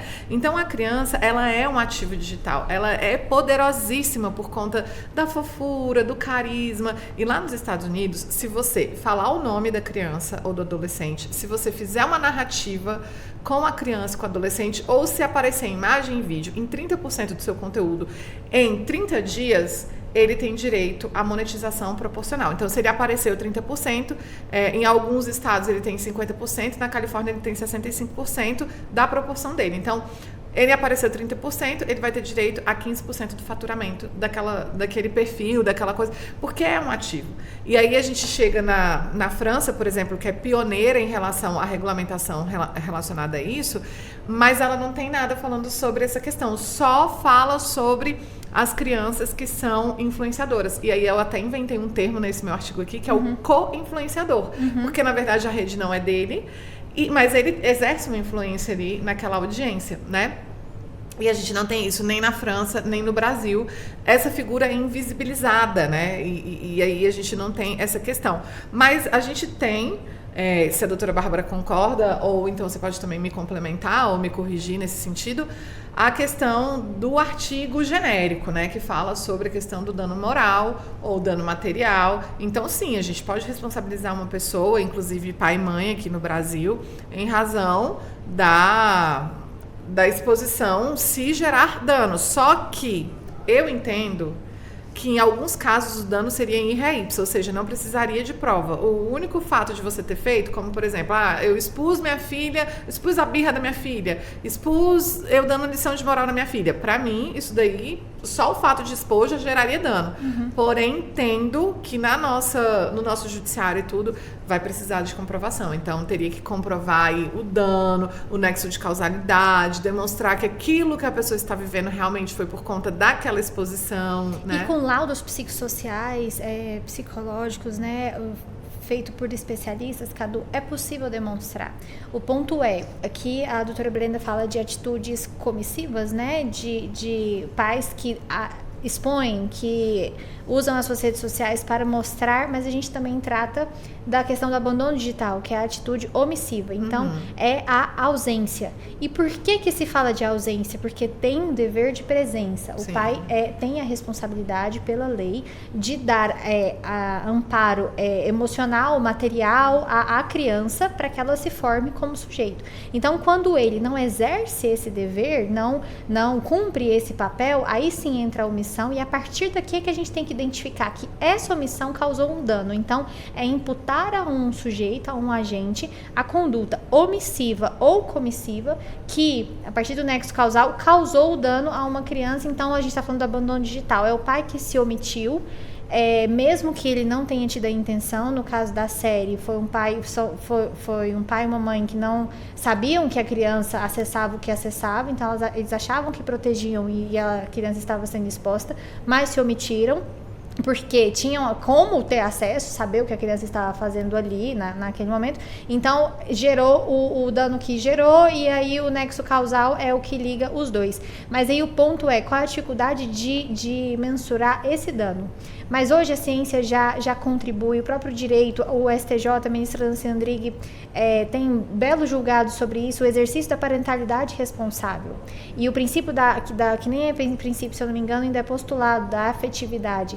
A criança tem direito de crescer em um ambiente de amor. E aí existe aquela discussão, né? O direito, o Poder Judiciário pode obrigar um pai e uma mãe a amar? Não, de fato, obrigar a amar não.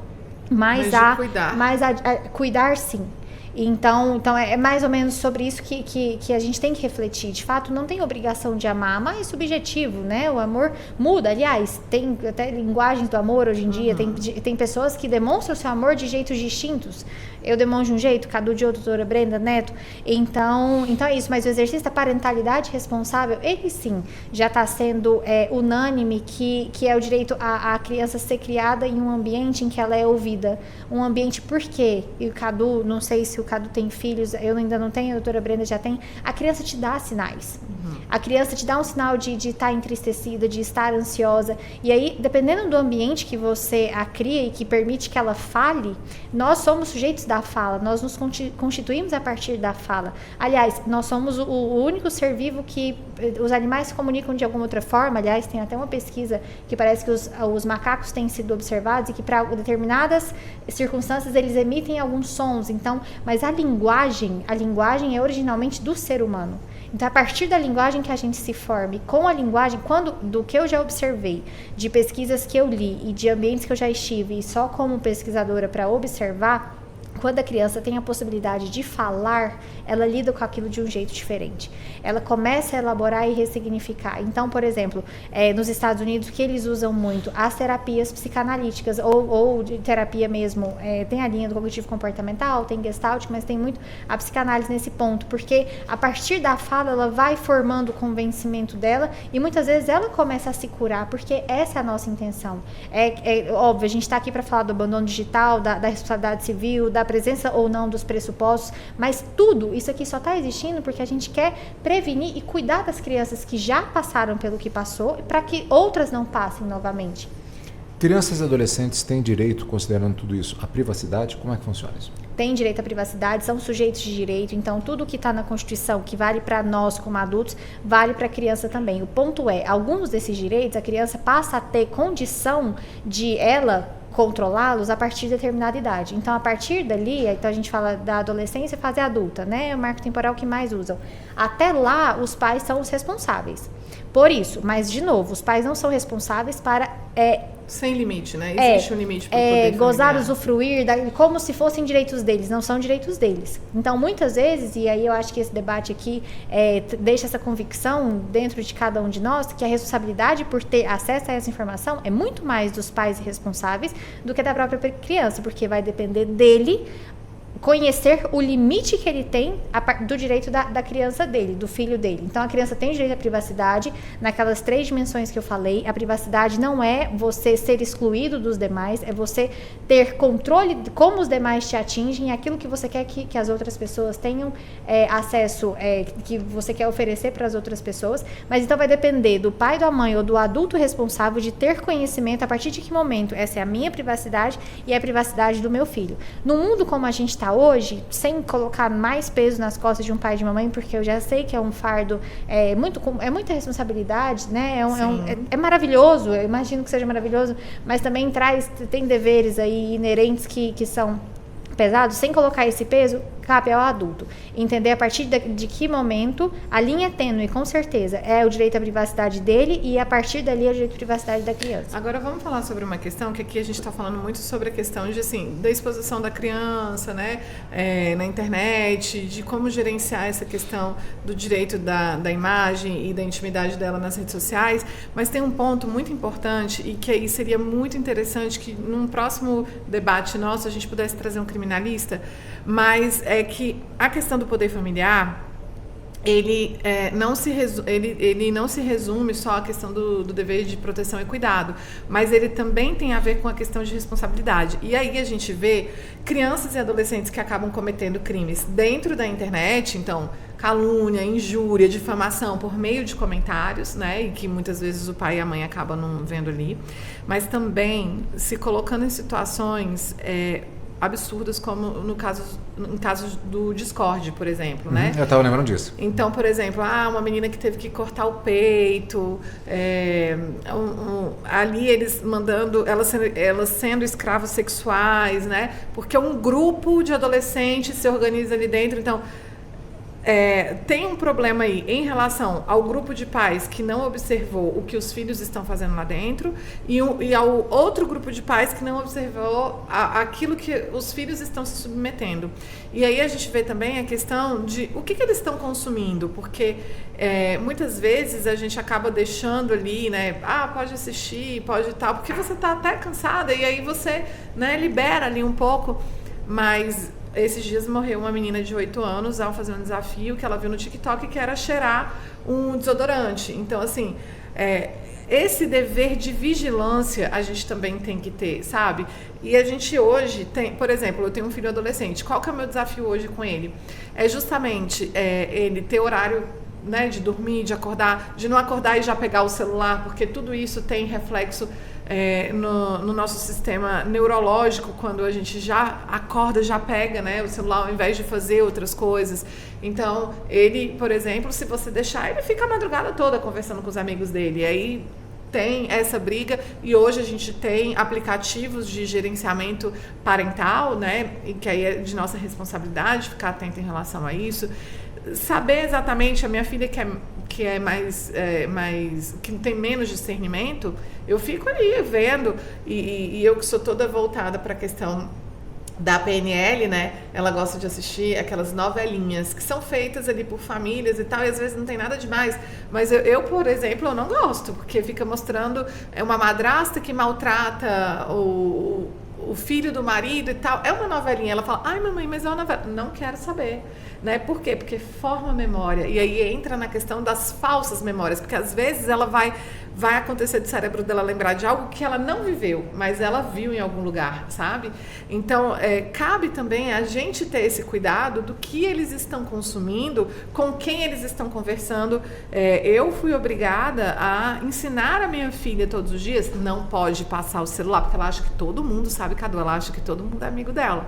Então, ela fica assim, eu vou passar para jogar Roblox, né? Também lugares que tem ali predadores sexuais, né? A pedofilia está muito instalada ali nesses lugares. Então a gente tem que realmente ter essa vigilância também como pais, né? Sem dúvida. E assim, por isso que é importante a existência de um órgão regulador, porque imagina se cada pai e mãe tiver que dentro do conhecimento dele, não, eu entendo que isso aqui é bom, eu entendo que isso aqui é ruim. Digo assim, é um juízo muito difícil de se fazer para um pai que não é formado na área. Então por isso que é importante uma autoridade como a NPD, como a lei que veio para regular o ambiente digital, porque é um ambiente minimamente regulado. A NPD, em 2021, abriu um processo fiscalizatório contra o TikTok, que em 2024 virou um processo administrativo mesmo. Por quê? Porque é um órgão regulador que tem os diretores lá dentro que conhecem o assunto. Uma professora, inclusive, do meu mestrado,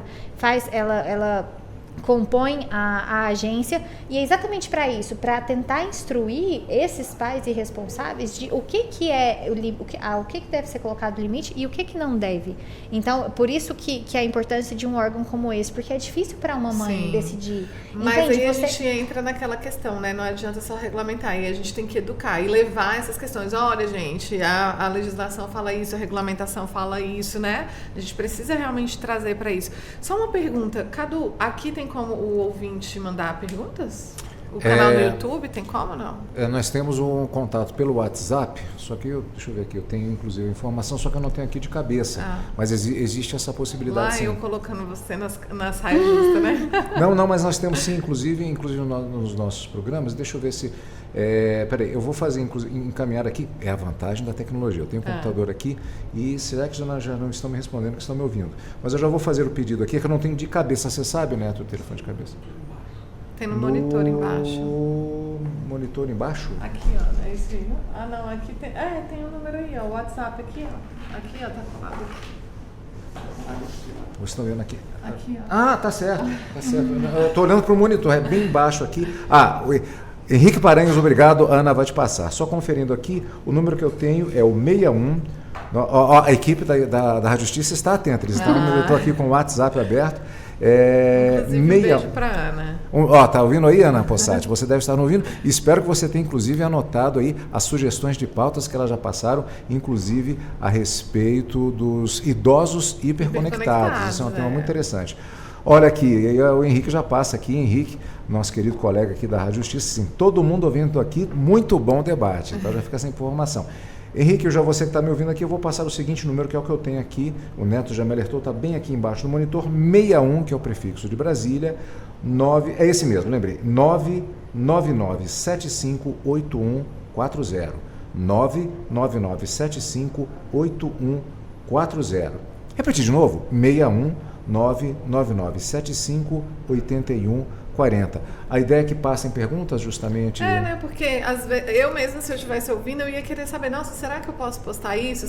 Como é que eu devo ter conduta? Então, se o ouvinte estiver lá e quiser participar também, eu acho que a gente pode estar aqui temos 20 minutos de debate ainda, então se quiserem passar informações, a equipe já vai me passar aqui, eu tenho justamente acesso. Acabei revelando, mas todo mundo sabe que eu tenho computador aqui, a imagem do YouTube me entrega, né? Então a equipe já me passa e eu posso realmente fazer isso e passar essas perguntas. E aí, mas eu vou aproveitar já, inclusive, esse gancho e já fazer algumas colocações justamente, que eu tenho certeza, como já foi bem claro, os adultos estão confusos, e é um ponto que eu gostaria de tocar, na verdade, inclusive. Eu pergunto, antes de fazer perguntas do tipo, posso postar tal coisa? A internet, ela parece que deixou muito expostos padrões de pensamento muito diferenciados, o que contribui, de certa maneira, para uma certa radicalização, cancelamento e debates muito acirrados com relação a diversas coisas.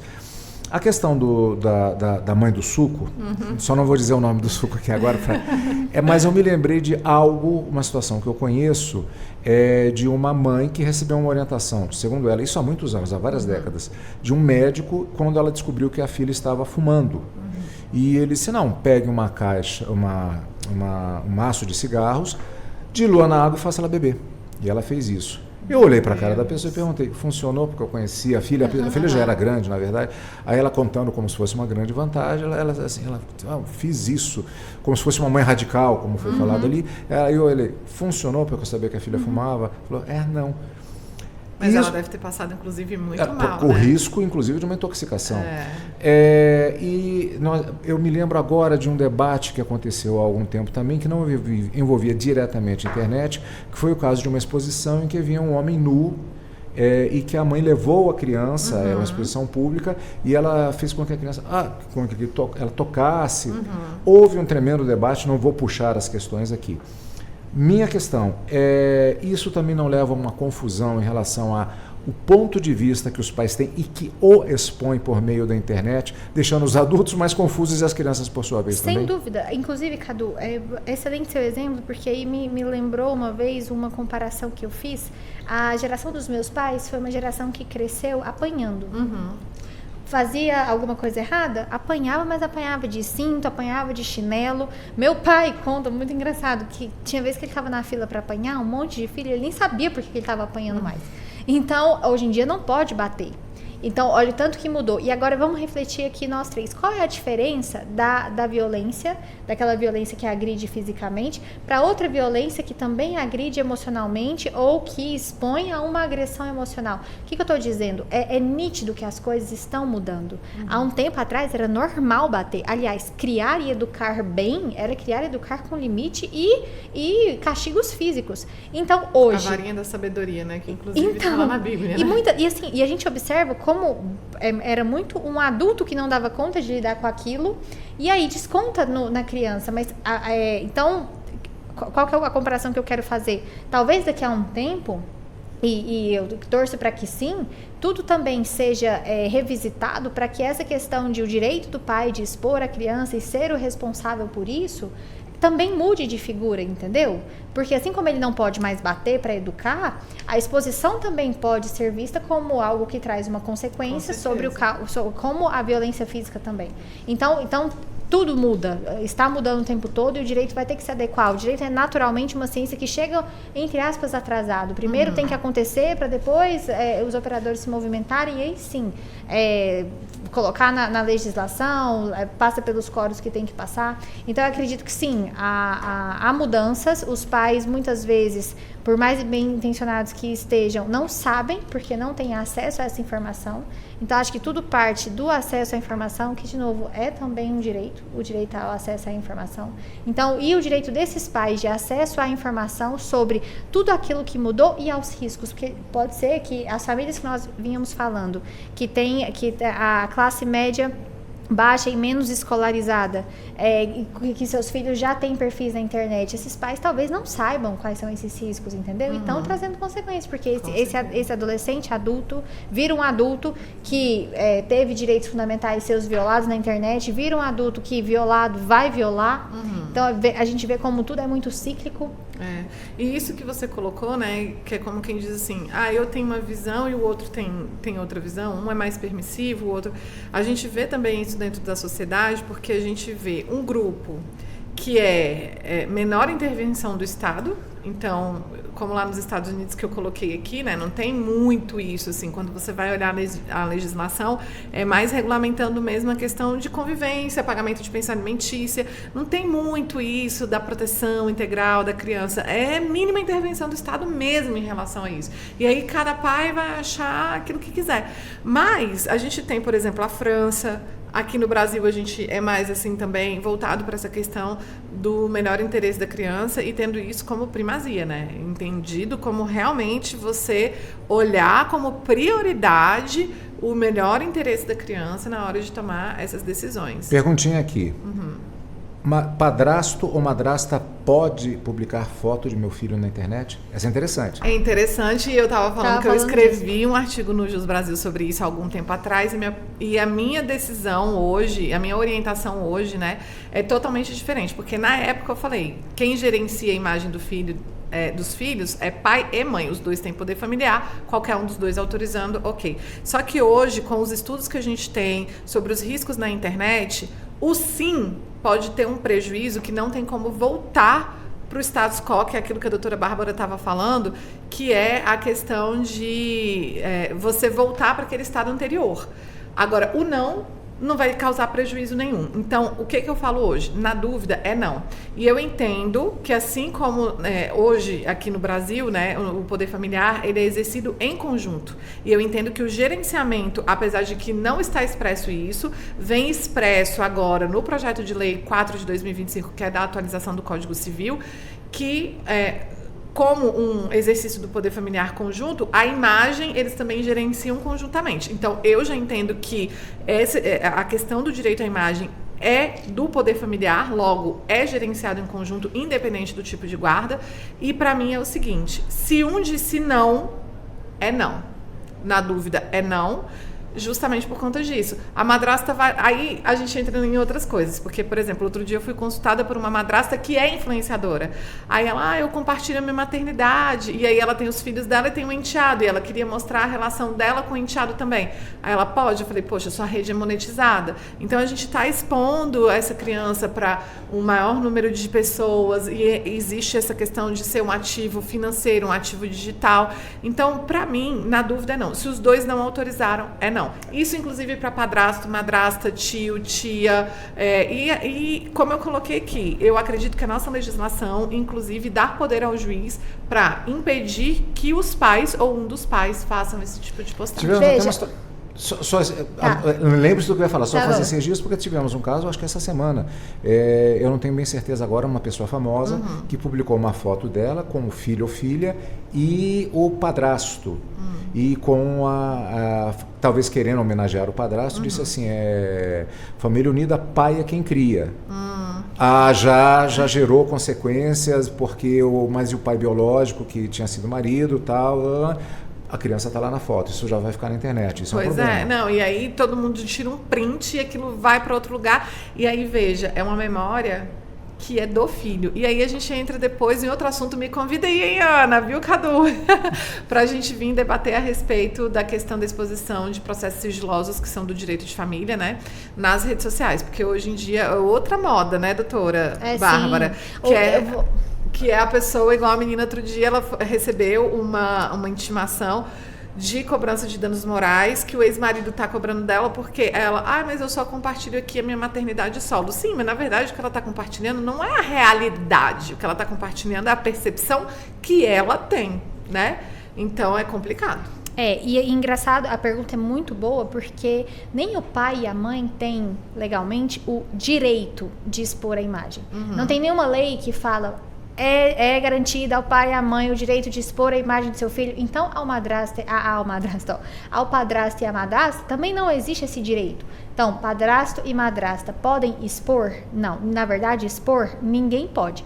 Porque o que os pais têm e o padrasto e a madrasta também, não só por serem, porque podem ser referências parentais. Então, tem uma questão subjetiva. A criança pode olhar para o padrasto e para a madrasta e ver neles a figura de pai e mãe. Sim. Então, isso é muito subjetivo. Agora, direito de expor, nem o pai e a mãe têm. Dever de resguardar a imagem, todos eles têm. E aí, a partir daí, é que se faz o juízo de exponho ou não exponho. O padrasto e a madrasta, óbvio, ajustando com os próprios pais, vão saber, e aí vai depender muito da comunicação entre os adultos. Sim. Porque a gente sabe que a maioria dos casais não se comunicam, Sim. e aí tem raiva, e aí tem a questão da alienação, e aí fala mal uns dos outros. O ideal, o melhor dos mundos, é que houvesse essa comunicação entre os ex-cônjuges, os padrastos e madrastas. Mas o ponto é, tem direito a expor? Não, porque ninguém tem. Pode falar. Não, pode falar. Mas tem dever de proteger. E aí, se aquela exposição, aquela foto não expuser, aí pode postar. Mas se expuser, o dever é de resguardar. Aí, pra mim, aí eu só que eu vou ter uma outra perguntinha já para passar. Mas já aqui, eu só vou complementar aqui. Pra mim, na dúvida, não. Na dúvida, não, sem dúvida. E pra mim é o seguinte, se vai postar, tem que ter autorização de pai e mãe, a não ser que algum deles tenha o poder familiar suspenso ou extinto, né? Que a gente tem as causas disso. Ou então, realmente ser ali um pai ausente, por exemplo, né? Ou uma mãe ausente, tá? Que aí não tem como você entrar em contato e perguntar, pode postar? Não pode? O gerenciamento dessa imagem tem que ter muita cautela, que a gente está falando de pai e mãe, mas também dos outros membros da família também. Me encaminharam aqui uma coisa muito interessante. O caso da mãe, isso eu lembro desse caso, tem acho que uns 2 anos, eu não tenho certeza. O caso da mãe que suspendeu as redes sociais da filha, que era muito ativa na internet. Aí você inverteu a polaridade da situação. A menina era ativa, fazia assim, ela não, acabou essa brincadeira. E aí? Então, aí eu entro na questão que ela já tinha falado, que era sobre o plano de vida, né? O direito ao plano de vida dela. Ela era uma adolescente, ela não era uma criança, porque, assim, se você for ver no judiciário, as pessoas têm um falso entendimento de que as crianças a partir dos 12 anos podem ser ouvidas. Na verdade, ela pode ser a gente evita ouvir, mas ela pode ser ouvida a qualquer momento. E aí a gente tem que levar em consideração o grau de discernimento dela. A própria legislação traz uma diferenciação entre ser representado, que aí a gente vai ter a criança e o adolescente até os 16 anos como representado, ou seja, o pai e a mãe vão exercer no lugar daquela pessoa, ou ser assistido. E aí, nesse caso dessa menina em específico, se quem mandou puder falar aqui pra gente qual que era a idade, não sei, eu acho que seria também desconsiderar o sonho dela, porque igual eu estava conversando com meu marido, né? Enquanto eu estava estudando, eu falei assim pra ele, poxa, mas por que a pessoa tem direito de sonhar em ser jogador de futebol? E aí, muitas vezes, sai da família, vai morar nesses alojamentos longe da família ainda como adolescente, né? Porque às vezes não tem condição financeira. Por que uma pessoa não pode sonhar em ser, por exemplo, influenciador digital? Como é o caso da minha filha. Minha filha sonha com isso. Então, eu acho que é desconsiderar também aí uma vontade dela. Mas isso está sendo, assim, uma opinião não fundamentada na questão jurídica, né? Porque na questão jurídica, a gente tem aí o exercício do poder familiar, né? Esse exercício do poder familiar de uma forma limitada e também essa proteção, né? Que aí a gente estaria também falando sobre não expor aos riscos, né? Dessa questão de predador sexual, da permanência do conteúdo, da questão também do cyberbullying. E aqui só uma indicação, tem uma série na Netflix muito legal, se você ainda não assistiu, assiste, doutora. Chama Má Influência. E aí conta sobre o perfil da Piper Roquel, que é uma menina que a mãe colocava naqueles concursos de beleza e questões publicitárias e tal, e ela viu ali que a menina sempre ganhava e tal. E aí ela falou, cara, eu vou colocar minha filha nas redes sociais. E essa menina, tipo, estourou muito, assim, acabou criando ali um negócio que chamava Squad, com vários adolescentes. Só que aí a gente entra na questão da venda da infância, que é o quê? Ela disse que tinha um homem que começou a mandar presentes muito caros. E aí o cara começou me manda uma foto dela assim, a mãe mandar, me faz não sei o que, e a mãe fazer, a ponto da mãe mandar uma calcinha da menina usada pro cara que tava pedindo. A menina, isso é real, tá lá na Netflix, chama Má Influência. Isso. E aí também tem uma situação em que ela começa, as meninas com 12 anos ali, ela gerar situações de romance, né? De colocar cada um namorando com alguém, não sei o quê, e aí você começa a sugestionar certos conteúdos, né? 14 anos. 14. É a idade da menina. Eu entendo que ela teria discernimento. Seria caso de representação, mas eu entendo que ela tem discernimento suficiente para ela fala assim, eu quero ser influenciadora, Sim. sabe? O cérebro humano, ele termina de se formar aos 25. Tanto que estão levando para frente até o comportamento adolescente, porque até 25 anos o cérebro humano não está completo. Então a questão do discernimento, ela é subjetiva, porque para algumas coisas há discernimento, para tantas outras não. Ela tem discernimento sobre aquilo que ela quer, sendo que a gente muda o que a gente quer até hoje, então ela poderia também mudar, mas aí o grande ponto caberia a essa mãe o dever de ir lá e tirar? A meu ver, a gente teria que dar um passo para trás e caberia à plataforma. Quem deveria estabelecer se uma adolescente de 14 anos poderia publicar determinados conteúdos ou não, deveria ser a própria plataforma. Mas as plataformas, elas permitem a partir dos 13 anos. E pelo que eu me lembro, essa menina, ela não tinha nenhum conteúdo... aqui, só para completar aquilo que eu estava falando, assim, eu falo que ela teria discernimento para fazer, desde que não fosse essa questão de se vender pelo like, e nem pela monetização. Então, assim, conteúdos sugestivos, né, sexualizados, erotizados, eu acho que não. Mas no caso dela, que eu me lembre dessa situação, não era isso, sabe? Sim. Eu tenho uma reportagem aqui que eu achei, no G1, da Na Fonte, que ela tinha um total de 2 milhões de seguidores na época, e que ela ficou, na época da reportagem, de 2021. Ela ficou sem contato na data da realização da reportagem, durante pelo menos até a data 25 de julho de 2021, com 3 semanas ela não teve contato com os quase 2 milhões de seguidores. Não sei o que aconteceu depois. Mas então, olha tanto que é interessante. Teve aquela influenciadora, se eu não me engano, ela se chama Vanessa, uma do TikTok, que foi para o BBB. Vanessa Lopes, foi para o BBB e lá ela teve uma questão emocional. Foi. Porque ela ficou sem o acesso à internet. Então, mas não foi só por isso. Ela vivia uma realidade paralela. E quem assistir Má Influência vai ver isso. Porque quem tá dentro da internet, tipo assim, essas pessoas que são produtoras de conteúdo, elas vivem aquele mundo, sabe? E assim, é fora da realidade. E aí o que ela chegou lá, ela se achava perseguida, ela achava que tava todo mundo fazendo... Tipo, ela deu um surto psicótico mesmo. Sim. Por falta do acesso à internet, mas também, principalmente, por viver uma realidade totalmente paralela. Então, e ela é o quê? Uma jovem de 20 e poucos. E naquele momento ela sabia, entre aspas, tinha discernimento, com certeza, para saber o que queria. E mesmo assim não tinha controle das consequências. Então, exatamente por isso, muitas vezes a gente acha que tem o discernimento, as consequências a gente não consegue medir, mas a vida é apostar. Também, se a gente não apostar, a gente fica deitado na cama e não quer fazer mais nada. Mas vamos Você tem que no apostar. Consenso, então? Vamos. De que tem que ser feito um estudo? Isso, eu acho que sim, exatamente porque discernimento completo, com certeza a de 14 anos não tem, mas ela tem uma vontade própria e uma forma de se posicionar. Ela tem que ser ouvida. Isso tem que ser considerado, com certeza.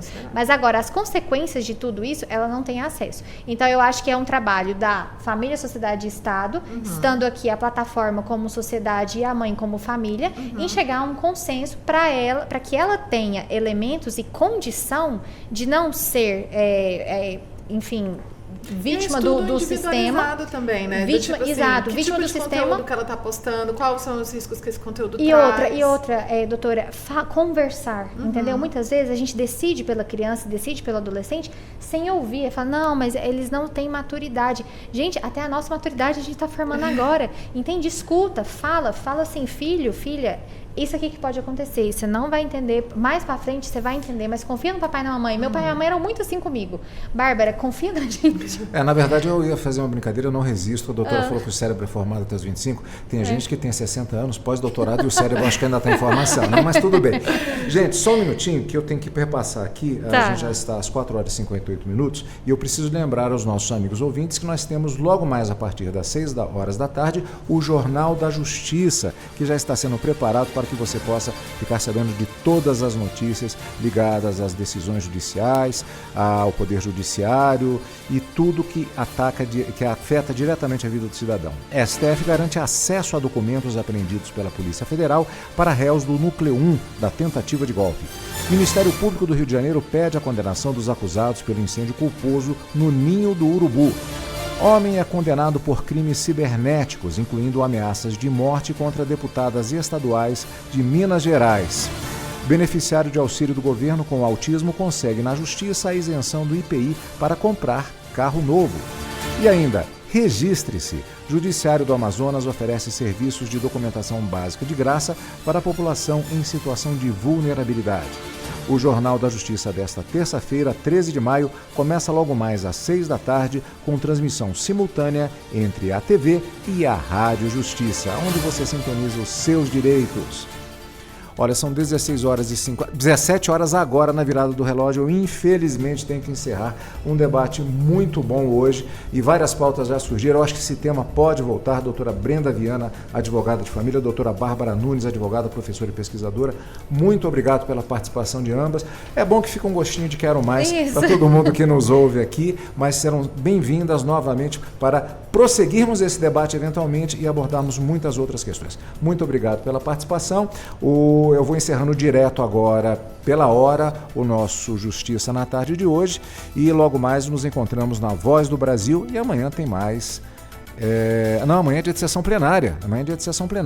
Mas estaremos gravando e tendo mais produções do Justiça na Tarde para você aqui em 104,7 FM, onde você sintoniza os seus direitos. A Rádio Justiça apresentou Justiça na Tarde.